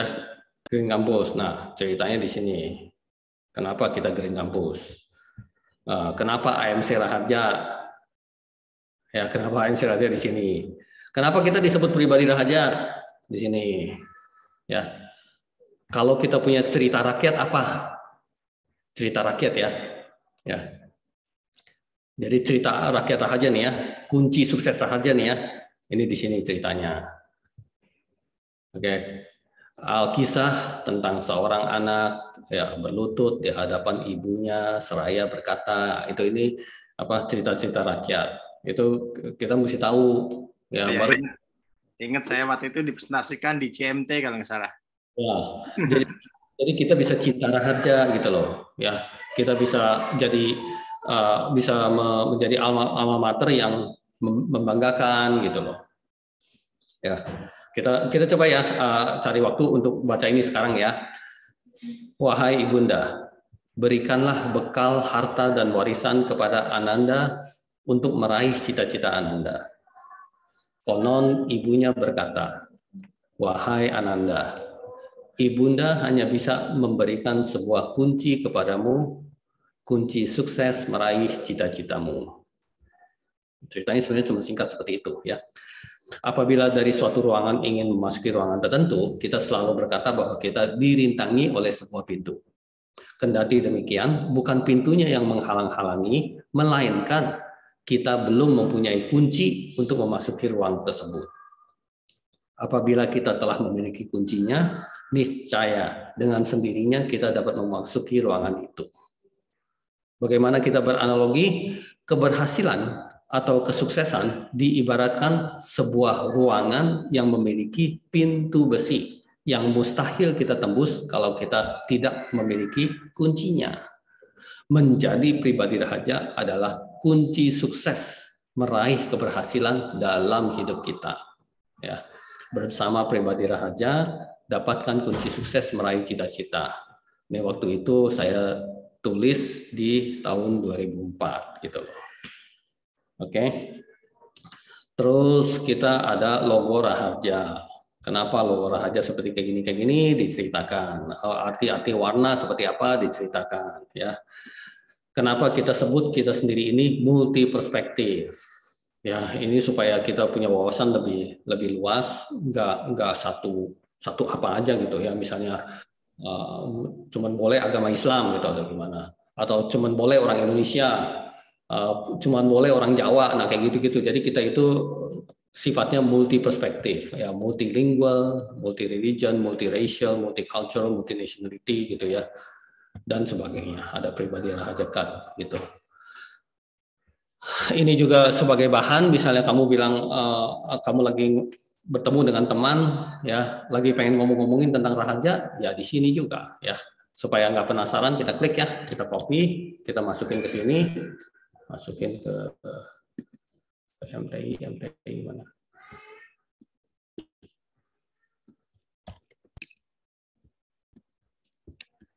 Oke, di sini ya.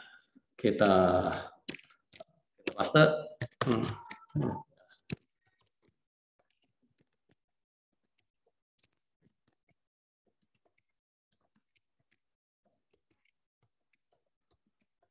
Oke. Jadi saya lanjut lagi. Oke, kita balik sini. Nah, ini ruangan Blue Ocean kita nih. Ya, yang saya ingin katakan juga nih, ruangan Blue Ocean kita. Jadi kita ada 3 ruangan ya, 3 ruangan. Ruangan pertama, ruangan kedua dan ruangan ketiga. Ruangan ketiga itu adalah ruangan Blue Ocean, ya, AI Blue Ocean. Oke, coba saya balik ke sini dulu. Tentang business intelligence, maksudnya apa tentang business intelligence? Kurang lebih ada banyak definisi, ya. Tapi menurut saya, business intelligence adalah ya mengambil hal-hal yang menarik yang bisa diambil keputusan dari data yang ada. Ya, kalau kita sebut data itu kebanyakan terdiri dari baris dan kolom. Udah begitu aja. Data itu juga bisa banyak, bisa berlembar-lembar, bisa beribu-ribu gitu ya. Yang terdiri dari baris-baris yang beribu-ribu. Mungkin terdiri dari kolom yang beberapa ratus.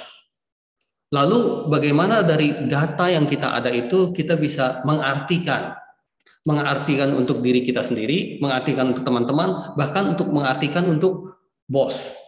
Ya, bos apalagi bawaannya udah tegur-tegur, bentak-bentak. Dia juga waktu nggak banyak pada saat kamu punya penyampaian dari data yang ada itu kurang bagus. Dia sudah nggak sabar dan udah mau pergi sambil negur-negur gitu, ya. Dan dari situlah kita butuh business intelligence, ya, supaya pemimpin bisa mengambil keputusan yang bagus, keputusan yang tepat. Ya, kurang lebihnya seperti ini nih, business intelligence ya. Kalau untuk kampus ya, kalau untuk Raharja ya, kita punya mahasiswa datangnya dari mana sebagian besar. Potensi daerah yang paling kuat untuk mahasiswa kita emang dari mana? Antara laki-laki dan perempuan sebarannya seperti apa? Dari laki-laki dan perempuan itu biasanya yang mana lebih lulus tepat waktu? Kalau IPK-nya yang lebih tinggi itu seperti apa? Yang mana gitu? Ya, antara sebaran laki-laki dan perempuan. Kalau sebaran-sebaran daerah juga seperti apa? Dan itu semua intelligence tuh yang kita harus dapetin untuk mengambil keputusan berikutnya. Data yang ada nggak gampang untuk langsung bisa melihat itunya. Ya, kalau Pak Henry atau Pak Yono lagi ditegur sama Pak Abbas untuk mendapatkan data tertentu, ya, itu biasanya siap Pak dan butuh waktu 2 hari sampai 3 hari, ya, biasanya ditugaskan kepada anak buah lagi berjam-jam untuk mengelola itu. Mengelola apa? Mengelola business intelligence. Tapi apakah kamu itu mengelola business intelligence-nya bagus? Mungkin jawabannya adalah enggak. Kalau itu memerlukan waktu beberapa hari, dan kalau itu memerlukan beberapa orang untuk menyelesaikannya, dan kalau itu juga diselesaikannya salah-salah, ngerti nggak salah-salah, nggak benar gitu, ada salahnya gitu dan sebagainya. Udah makan waktu, udah boring banget, udah harus tenaga kerjanya banyak yang selesaikannya, nggak akurat lagi. Itu business intelligence sih, tapi business intelligence apaan gitu. Bagi orang-orang yang ditugaskan tapi bisa menguasai business intelligence, berarti dia bisa dengan sendirinya dengan mudah dapetin intelligence dari data yang dia ada, ya, dengan mudah. Berapa menit doang, 10 menit, setengah jam udah langsung ada. Atau online ngerti nggak? Online itu berarti kalau saya mau tahu nggak usah rekap dulu, udah langsung di layar saya. Itu online. Ya, real time ya. Kalau saya masuk ke kampus, ke ruangan kerja saya, TV saya udah nyala dan merupakan data visualisasi yang saya ingin lihat, otomatis dan online. Ya, ibaratnya kalau saya itu CEO-nya Gojek, ya, bangun pagi nggak usah terlalu pagi-pagi, santai aja. Ya, mau buka handphone juga langsung udah bisa lihat bahwa kinerjanya seperti apa di hari itu. Udah berapa Gojek yang terkirim, udah dapat berapa banyak uang dan sebagainya. Nggak mungkin saya itu bangun tidur harus pagian, habis itu suruh anak buah saya rekap untuk saya sorenya ngelihat hasil dari bulan ini atau hasil dari minggu ini, hasil dari hari ini dan sebagainya. Nggak usah, saya lagi jalan di mobil pun udah langsung bisa ngelihat. Ya, kalau misalnya lagi ada kesulitan, kekurangan, sesuatu yang harus diatasi secara langsung, itu juga merupakan business intelligence yang saya harus tahu secara real time. Ya, nanti pada saat kalian sudah kelola Tableau sedemikian rupa, kalian nanti bisa mulai merasakan tuh bahwa ini semua ternyata bisa dilakukan. Apa yang saya ingin tahu itu bukan saya rekap-rekap, tapi bisa diketahui secara real time. Ya, jadi business intelligence itu adalah proses-proses ya, atau technical infrastructure, berarti kamu harus bisa bangun infrastrukturnya. Infrastrukturnya berarti bagaimana dapetin datanya, bagaimana menyimpan datanya, bagaimana mengolah datanya. Itu semua infrastruktur yang kamu harus ada gitu ya. Itu ya, collect, dapetin datanya. Ya, kalau sekarang ini banyak IoT itu sebenarnya fokus di collecting data, bukan di storing data gitu ya. Collecting data itu tugasnya IoT. Tapi IoT di zaman sekarang begitu banyak. Ya, kamu punya jam tangan juga udah menjadi IoT. Kamu masuk ke satu ruangan udah CCTV kemana-mana. Mungkin sesuatu yang kamu sentuh pun udah ada IoT-nya. Ya, ada sebuah gelas yang kamu sentuh, ternyata sudah ada IoT-nya, yang dia itu menghitung berapa banyak orang sentuh, ya, dan macam-macam. Kamu punya tanaman pun ada IoT-nya. Ya, kapan dia mesti otomatis disiram, kapan ada matahari dia cukup apa enggak? Kalau matahari dia nggak cukup, dia mesti komplain ke kita supaya kita pindahin ke tempat matahari yang lebih cukup. Itu semua karena dia ada IoT-nya. IoT itu dapetin banyak data. Oke, terus kita harus bisa mikirin simpennya. Kita harus bisa mikirin analisanya. Ya, di sini ya. Semua itu dilakukan untuk manfaat buat perusahaannya, organisasinya. Ya, untuk itu semua bisa dijalankan, ya, khususnya bagian analisisnya itu harus bisa jalankan data miningnya. Ya, data mining itu merupakan sesuatu ilmu yang cukup dalam juga. Tadi Pak Yono kasih tunjukin tuh ada buku tentang data mining. Ya, Pak Yono itu lagi shifting dari dulunya ilmu pokoknya art ya, ilmu sosial ya, sekarang mau jadi ke ilmu pasti ya, ke IPA ya. Shifting itu dia tekunin, dia jalanin, baca buku, nulis, ikutin kuliah apa dan sebagainya ya. Susah deh dapetin orang yang gitu tekun lah gitu ya.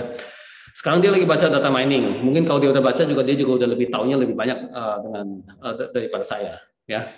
Data mining ilmunya juga cukup dalam ya. Maksudnya termasuk kamu bagaimana cara menyimpan datanya sehingga kamu menyimpan datanya efisien ya, nggak gedenya minta ampun yang nanti kalau mau dianalisa juga terlalu susah, data kebanyakan dan sebagainya. Itu merupakan proses-proses data mining. Jadi kita membuat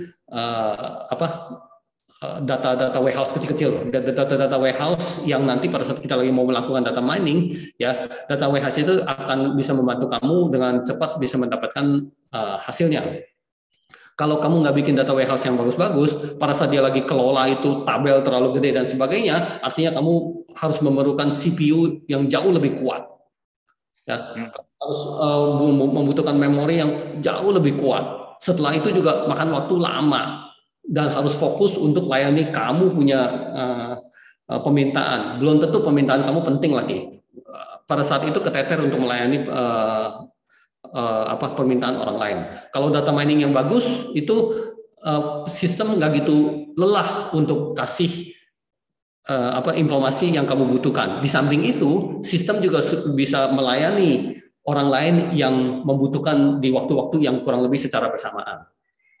Ya, jadi proses analisis, performance benchmarking, gitu ya. Benchmarking berarti kan ukur kan, ya. Kalau kamu bilang saya gemuk dibandingkan siapa, gitu. Kalau dibandingkan yang situ, saya tetap kurus, gitu. Kalau kamu bilang saya pendek, ya. Pertanyaannya adalah pendek dibandingkan siapa, gitu loh. Kalau dibandingkan dengan siapa gitu, saya tetap tinggi, gitu loh. Ya, kalau saya ada di Amerika tuh ya, kebanyakan saya paling pendek. Nah, di antara bule-bule. Kalau orang-orang Vietnam pada datang, ternyata saya tinggi, gitu. Nah, kayak gitu ya. Nah, benchmarking kadang-kadang kita membenchmark dengan data yang umum, ya, membenchmark dengan data yang umum, atau kadang-kadang kita membenchmark dengan perusahaan saingan misalnya gitu. Nah, kalau untuk perusahaan saingan berarti kamu dapetin data belum tentu gampang. Misalnya dari Raharja mau benchmarking dengan UNIS, gitu, ya. Dari Raharja pengen benchmarking dengan BINUS, ya. Kan itu data-data yang nggak gitu gampang kita dapetin untuk benchmarking. Gitu ya, berarti data yang sono pun harus kamu bisa ngambil kelola, ya. Data benchmark pun itu harus kamu tarik capek-capek, bukan hanya data kamu aja. Data kamu berarti data dari Raharja, gitu ya. Itu kamu kan harus kelola kan. Data orang lain juga kamu harus bisa korek-korek. Mungkin kamu ada CCTV nyantol di situ yang kamu bisa dapetin terus. Kamu lagi penasaran, rektornya emang rajin datang apa nggak sih? Kebetulan nggak apa-apa, gue ada CCTV di situ yang gue bisa controlling. Dia nggak tahu tuh gue tanam CCTV di situ. Gitu. Nah itu kamu artinya lagi melakukan benchmarking. Paham ya maksud saya. Jadi data-data benchmark pun tergantung dari apa yang kamu ingin lakukan. kadang nggak gampang untuk dapetinnya data-data benchmark. Ya, kalau kamu bilang rata-rata, kamu ketik di Google ya, rata-rata laki-laki yang berusia 40 emang berat badannya berapa sih? Gitu ya. Kamu tanya di Google ya. Kebanyakan dia keluar. Ya.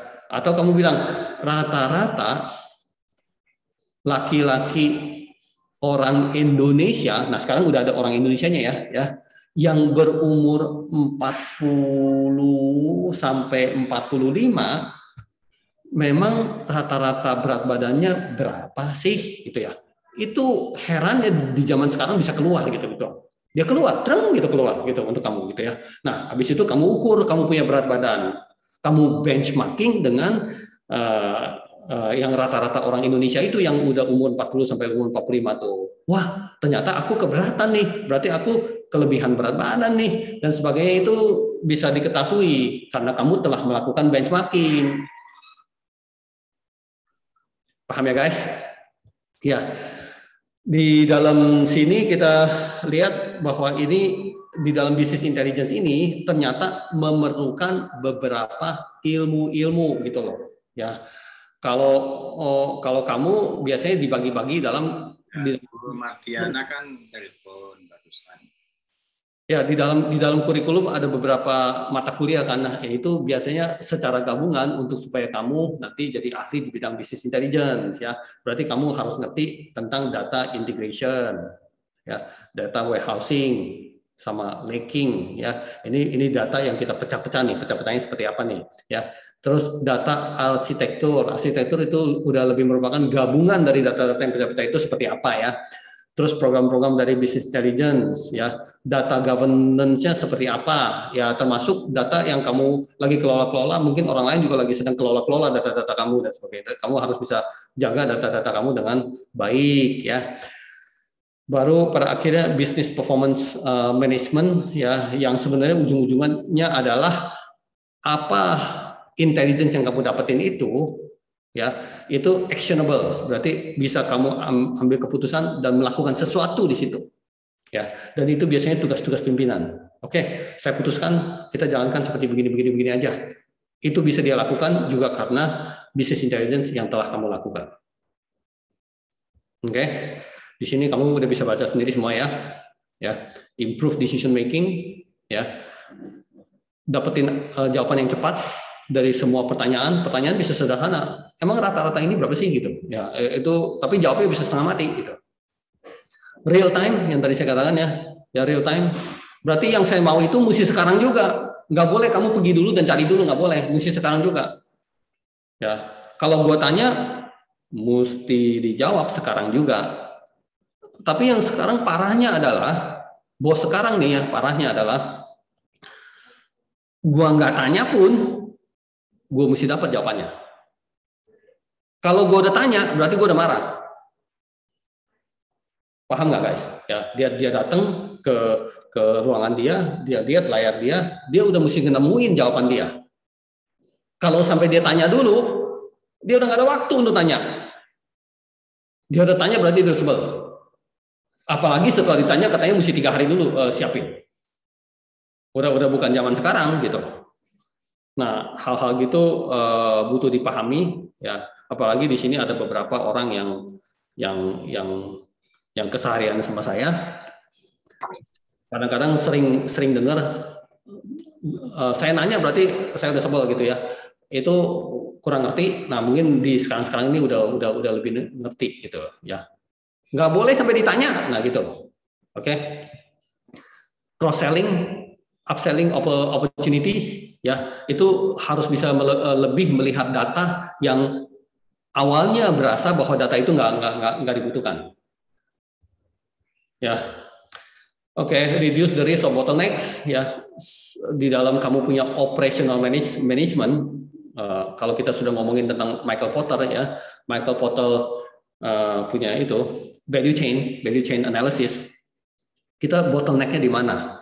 Bottleneck berarti di situ lambat, di situ buang uang banyak gitu ya, di situ nggak gitu berguna, nggak efisien dan sebagainya gitu ya. Tapi semuanya pada lagi nunggu di situ gitu ya. Itu bottleneck. Ya, jadi kalau kita kurangin bottleneck, kita bisa berasa bahwa kita punya perusahaan, usaha kita jalannya lebih lancar, lebih cepat. Ya, kalau dalam hal yang sederhana jualan roti, ya dulunya bisa jual 1.000 roti, sekarang bisa jual 4.000 gitu ya. Sesuatu yang kali 4 sebenarnya. Nah, itu pada saat kamu reduce bottleneck. Ya, mesin-mesin lama di sini nih, kita beli mesin baru di sini ya. Atau kita cara olahnya udah nggak mau cara olah kayak gini, jadi nggak perlu mesin ini, hal-hal kayak gitu. Ya, dan untuk mengetahui you punya bisnis lebih baik gitu ya. Oke, perbedaannya antara business intelligence dengan data science ya. Kalau dari sisi Pak Yono, karena sebagai warek, dia itu udah tahu tuh bahwa kita ada muncul prodi baru yang namanya data science. Nah, data science gitu loh ya. Kita ada satu prodi yang namanya BISD aja itu udah puyeng gitu loh, mau belajarin apa ya. Namun BISD itu saya tiap hari kelola bersama teman-teman, berarti lagi diurus-urusin terus sampai terbentuk tuh semuanya tuh, kurikulumnya, dia punya perpustakaannya dan lain-lainnya sih, dia punya bahan ajarnya, bla bla bla, itu udah lagi terbentuk semua tuh ya. Data science sama itu marketingnya itu juga udah lagi terbentuk semua. Data science pusing nih ya, ada orang yang ditugaskan sebagai yang utama untuk data science, berarti seperti kayak kaprodinya gitu ya, apa-apanya juga nggak ada.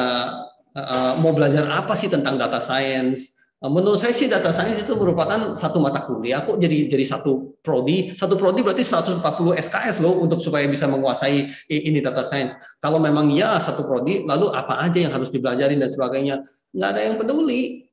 Ngerti nggak? Yang ada cuman Pak data science sekarang mahasiswanya masih 0 nih. Ya cuman bisa begitu gitu loh.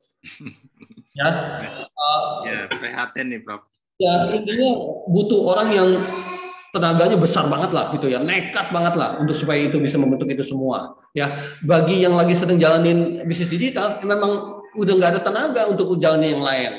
Saya sih juga udah nggak ada tenaga untuk urusin data science. Tapi alhamdulillahnya di dalam prodi BISD ya, di dalam prodi BISD itu tercantum beberapa perkuliahan data science. Ingat loh, data science itu pentingnya minta ampun ya.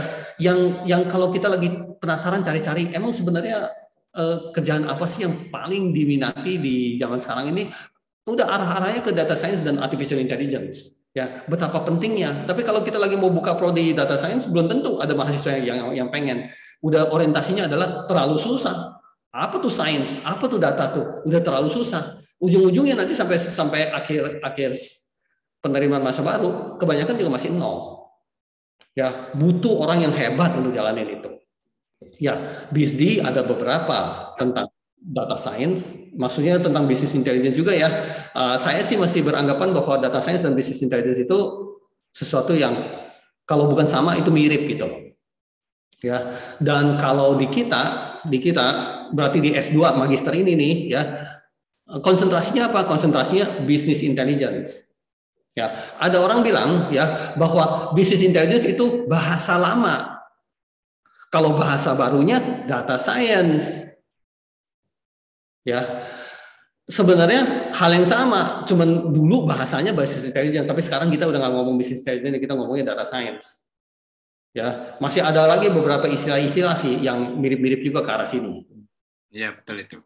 Ya, jadi semoga aja dari S2 kita, dari magister ini, mahasiswa yang sekarang lagi hadir di kelas ini nih ya, semuanya nanti benar-benar bisa menguasai business intelligence. Makanya saya bilang sekali lagi, perhatikan banget beberapa perkuliahan yang akan datang ini, yang tentang Tableau ini. Semoga kalian itu semua bisa jadi business intelligence yang world class. Ya, kebayangnya begini, setelah kamu lagi belajar di sini, kamu juga masih kerja di tempat kamu. tapi kebetulan kamu pakai ilmu ini untuk mempresentasikan kepada bos kamu, gitu.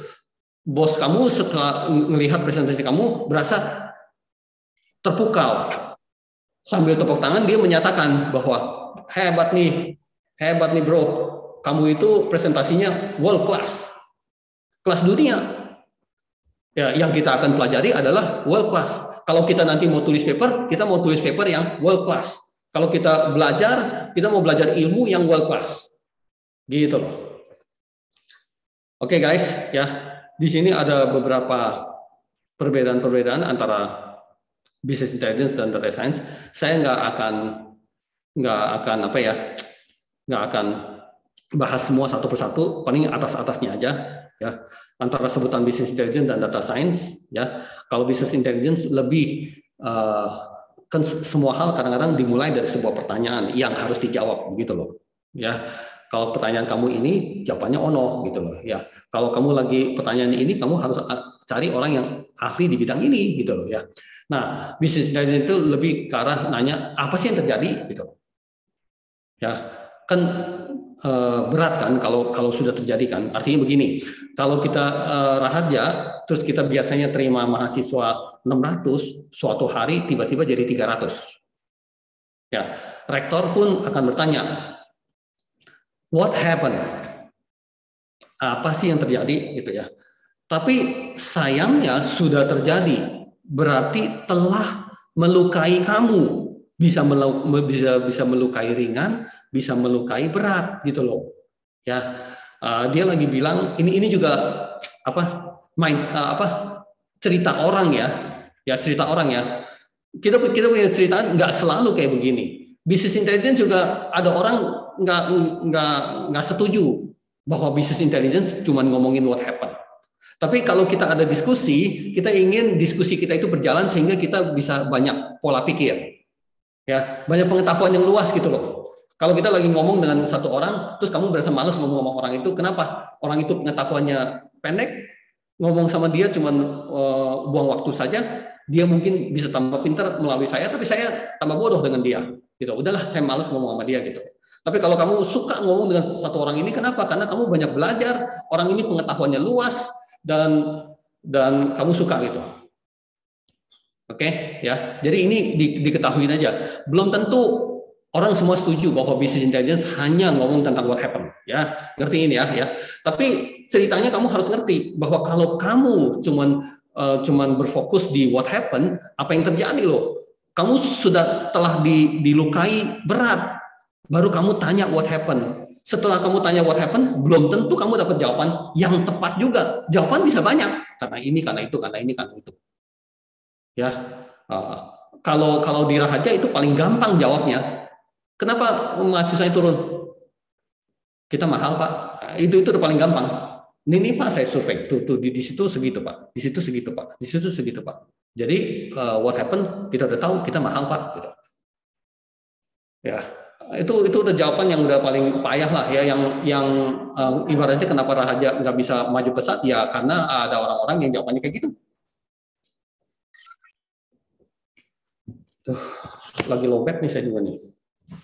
Jadi juga nggak bisa lama-lama. Ya. Udah. Baterainya tinggal 3%. Ditarik aja akan putus nih. Oke, ini juga chargernya kurang bagus ya. Jadi setelah di-charge bukannya tambah naik, malah tambah turun. Tapi turunnya lebih pelan gitu loh. Ya guys. Pahamin ya, Pak Yono ya. Yes. Ya. Business intelligence, what happened? Nah, kalau yang di data science lebih tanya kenapa, ya, lebih tanya apa yang akan terjadi, dan lebih bertanya tentang apa yang harus saya lakukan. Jadi dia itu sampai bisa begini nih. Kalau saya lakukan ini, emang hasilnya kayak gimana? Oh, bisa kayak gini ya. Dalam bentuk prediksi loh, dalam bentuk prediksi. Coba kalau saya lakukan kayak gini, emang bisa jadi apa? Oh, bisa jadi kayak gini ya. Jadi kita sudah bisa sisipin tindakan untuk mengetahui future-nya. Ketimbang kita belum ada tindakan, tapi kita tanya apa yang akan terjadi. Misalnya begini, ya, Pak Rektor akan bertanya, Tahun depan emang kita akan seperti apa sih? Nah, itu artinya dia lagi bertanya what will happen. Paham ya? Ya. Tahun depan emang kita seperti apa sih? Nah, itu what will happen. Tapi dia bisa lebih rumit nanyanya. Dia bisa begini. Kalau saya tambah 2 orang marketing lagi, ya, tahun depan apa yang akan terjadi? What will happen? Ya, tapi kita sebagai bisnis intelligence kita bisa bilang kalau kamu tambah 2 marketing itu akan begini dan ini yang akan terjadi. Akan terjadi. Tapi kita bukan Allah ya, berarti bisa kemungkinan nggak terjadi. Tapi kalau kamu lebih jago lagi, kamu pakai statistik. Ya, kamu bisa bilang bahwa kalau kamu lakukan ini 70%, 72,2% kemungkinan bahwa ini akan terjadi. Kalau dia nggak terjadi, ya kita bisa bilang ya Allah yang menentukan, ternyata nggak terjadi gitu. Kalau kita lagi judi juga sama, ya. Kalau saya taruh 100.000 di sini, emang saya bisa menang atau saya bisa kalah? Ya, orang statistik akan menyatakan menurut perhitungan ya 48,3% kamu akan kalah. Ya, nggak apa-apa, jalan juga. Ya, oke, judi itu jalan kan? Wah, gue menang. Lu salah lu, tadi bilang 48%. Ya, kamu lagi mujur gitu. Ternyata kamu menang. Karena judi itu nggak pasti menang dan pasti kalah. Tapi lebih kemungkinan kamu menang atau lebih kemungkinan kamu kalah. Dan itu orang-orang statistik jagonya. Ya, berarti Pak Yono lagi jagonya. Menurut statistik sekian persen akan terjadi gitu. Dan pada saat kita lagi tulis paper juga statistik yang jalan. Oke. Ya, ada sanggahan tentang ini? Ya, Bro. Nampaknya memang sebenarnya ini sederhananya itu ilmu tentang data. Data science kan ya.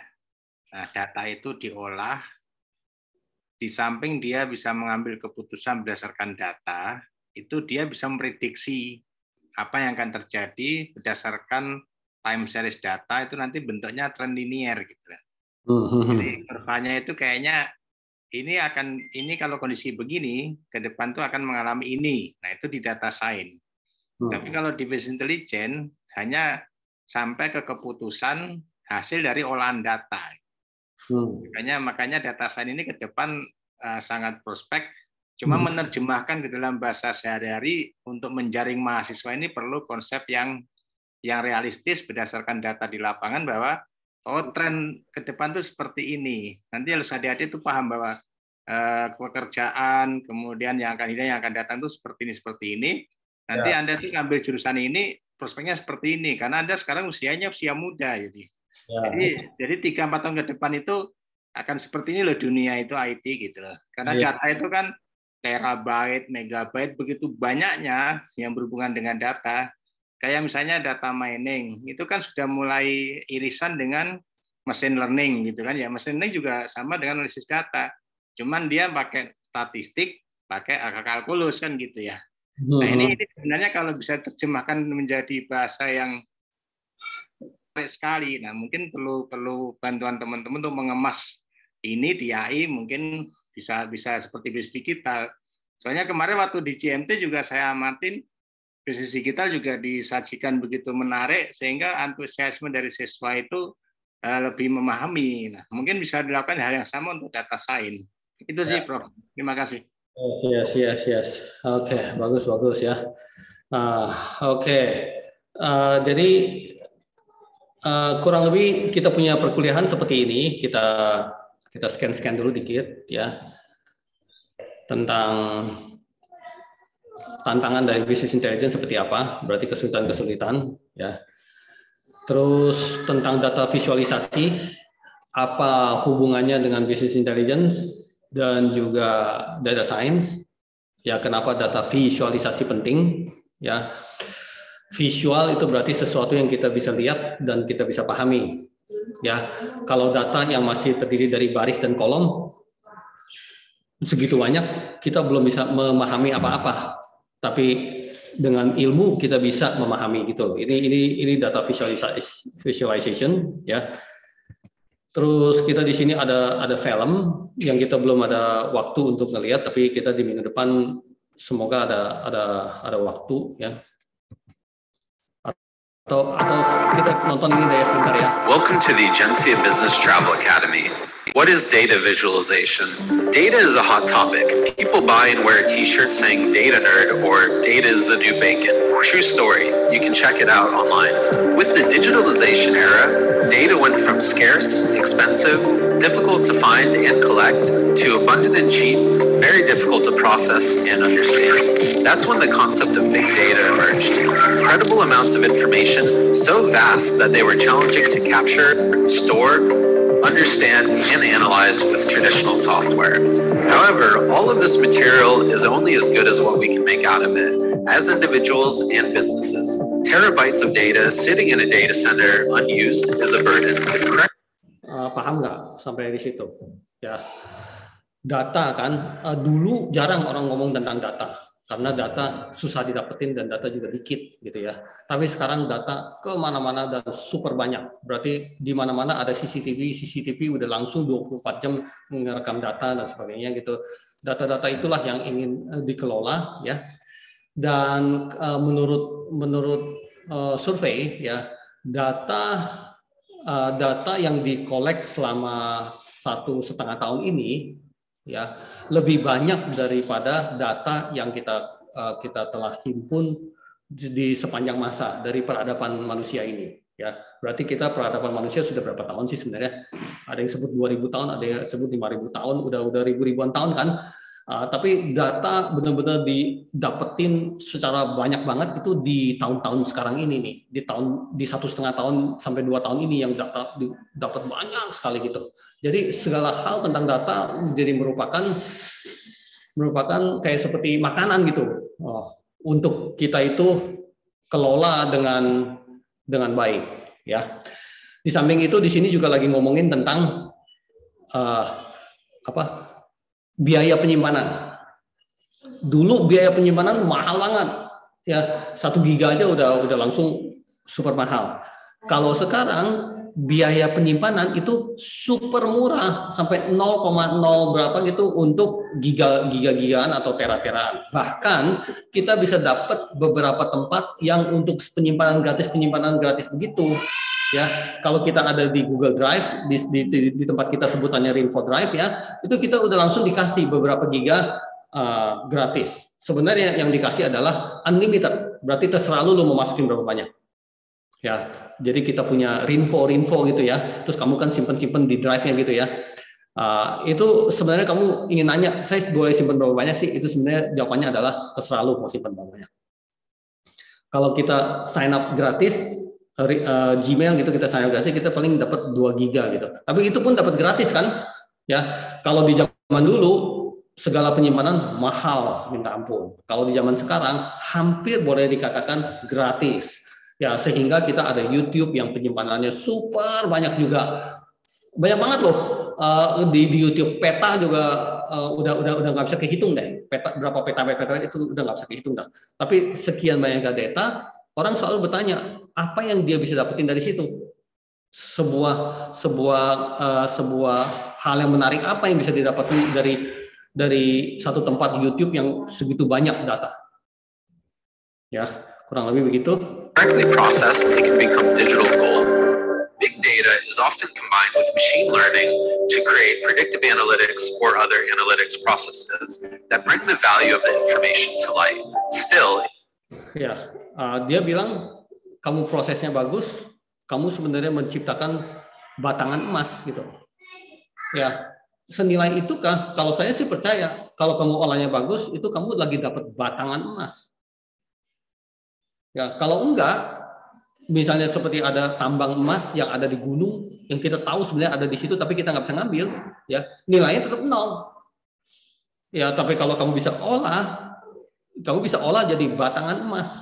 Nah, itulah zaman sekarang, bahwa data ada di mana-mana, Orang juga ada di mana-mana, termasuk kita-kita ini, tapi kita lebih bisa mengolah data-data yang bertebaran di sekitar kita itu. Berarti kamu bisa menambang kekayaan, bisa menambang emas. Kamu turn data into gold. Gitu. Ya. If you do not own a PhD in data science, the raw details can remain obscure. That's where data visualization comes into play. Visualization is the process of taking raw data, transforming it into graphs, charts, images, and even videos that explain the numbers and allow us to gain insights from it. It changes the way we make sense of information to create value out of it, discover new patterns, and spot trends. Ya. Jadi harus ingat ya, harus benar-benar memahami kalau orang lagi bilang create value. Ya. Di peradaban kita ada suatu waktu bahwa diamond kayak gini nih, diamond nih nggak berharga. Ya, mungkin bergeletakan di mana-mana tapi nggak berharga. Ya, di zaman kita ini diamond itu sangat berharga. Ya, karena orang create value, bikin dia itu bernilai. Ya. Seluruh yang ada di sekitar kita ini ada sewaktu nggak berharga, ada sewaktu jadi berharga banget, gitu.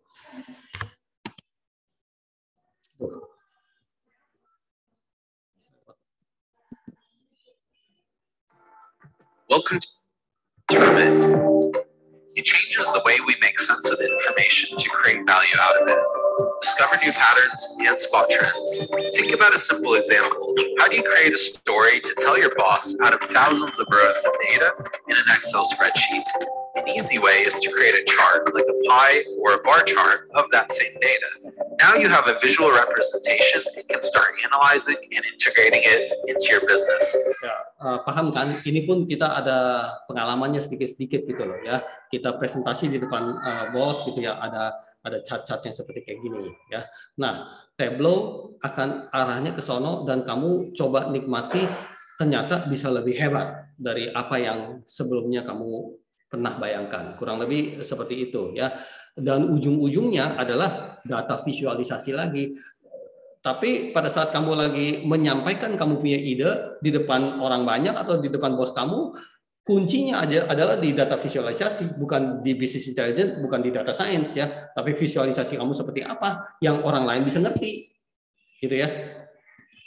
Giving meaning and purpose to the original raw data. In the business travel industry, data visualization truly empowers travel managers and reporting users by providing clear and actionable insights into their programs. A data-driven program brings value to all stakeholders, from the finance controller to the security manager and the HR manager to travelers themselves. It allows for better control and prediction of travel spend and increases traveler. Ini juga ngerti kan semuanya ya. Ya, ini juga zaman yang kita baru berubah. Kalau 2 atau 3 tahun yang lalu kita masih ke tempat travel untuk beli tiket. Tapi sekarang melalui handphone kamu bisa langsung dapetin yang mana yang termurah ya. Dan sebagainya gitu loh ya. Ya. Semuanya tampil kalau kita pakai Traveloka dan sebagainya gitu. Oke. Dan dari situ mereka menang di data visualisasi juga. For security and satisfaction. Imagine if you could get a visual representation of your past, current, and future travel spend to show to your CFO. Or if you could. Jadi kurang lebih seperti kayak gini emang ya. Tapi pertanyaannya adalah bisa real time apa enggak? Ya, jadi kalau ada suatu data yang berubah, nambah atau gimana, di sini langsung berubah. Gitu, bukannya cuman diolah terus habis itu tuh dia gitu, bukan ya, itu bisa dipampang dan bisa berubah, bisa real time. Paham ya istilah bisa real time ya? Visualize the impacts of each change you make to your travel policies or negotiated rates. What about if you could see where your travelers are frequently disrupted? What would be better alternatives? The possibilities are endless and data. Kalau kita lagi bilang disrupted berarti bukan sekedar ngelihat perjalanannya aja, tapi kelemahan-kelemahan, masalah-masalah. Di antaranya misalnya di sini sering delay terus, Ya, di sono sering cuaca buruk terus. Jadi kita harus bisa atasi masalah itu dengan cara yang lain-lain dan sebagainya. Tapi aksi-aksi itu harus bisa dilakukan dengan cepat, ya, nggak boleh terlalu lama, masih lama di dalam analisa data. Ya, kita mau ambil aksi pun aksi itu juga nggak bisa langsung terjadi gitu loh. Ya, jadi analisanya itu harus cepat dan harus real time gitu ya. Visualization can keep you ahead. This was a crash course on what is data visualization. See you in the next episode of the Agencia Business Travel Academy. Subscribe to our YouTube channel to get. Oke, kira-kira begitu, guys ya. Semoga bermanfaat. Dan mulai minggu depan, insya Allah kita udah mulai praktek ya.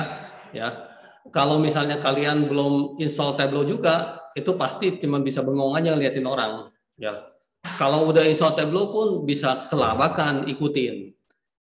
Kalau mau curi start dengan belajar sendiri dulu dan sebagainya, silakan gitu. Oke? Udah ya guys. Pak, thank you Pak. Jadi nggak sabar buat praktek besok guys. Iya. Oke, ini juga udah jam 10:04. Kamu harus lanjut dengan perkuliahan berikutnya ya. Mungkin kalian udah on-in dulu, takut dosennya marah gitu ya. Udah on dua device dan sebagainya. Udah zaman sekarang memang seperti itu deh. Oke guys, thank you so much. Assalamualaikum. Waalaikumsalam. Terima kasih, Prof. Waalaikumsalam warahmatullahi wabarakatuh. Waalaikumsalam warahmatullahi wabarakatuh. Terima Thank kasih you, Pak Prof. UR. Foto dulu guys. Terima kasih Prof. Guys, Ketua kelas foto dulu. yuk foto dulu guys. Ada 2 slide ya. 1, 2, 3. Satu lagi. Sebentar. 1, 2, 3. Oke. Makasih Kak View. Terima kasih Pak. Thank you. Buat ini. Pak Budi belum kelihatan ya? Tadi ada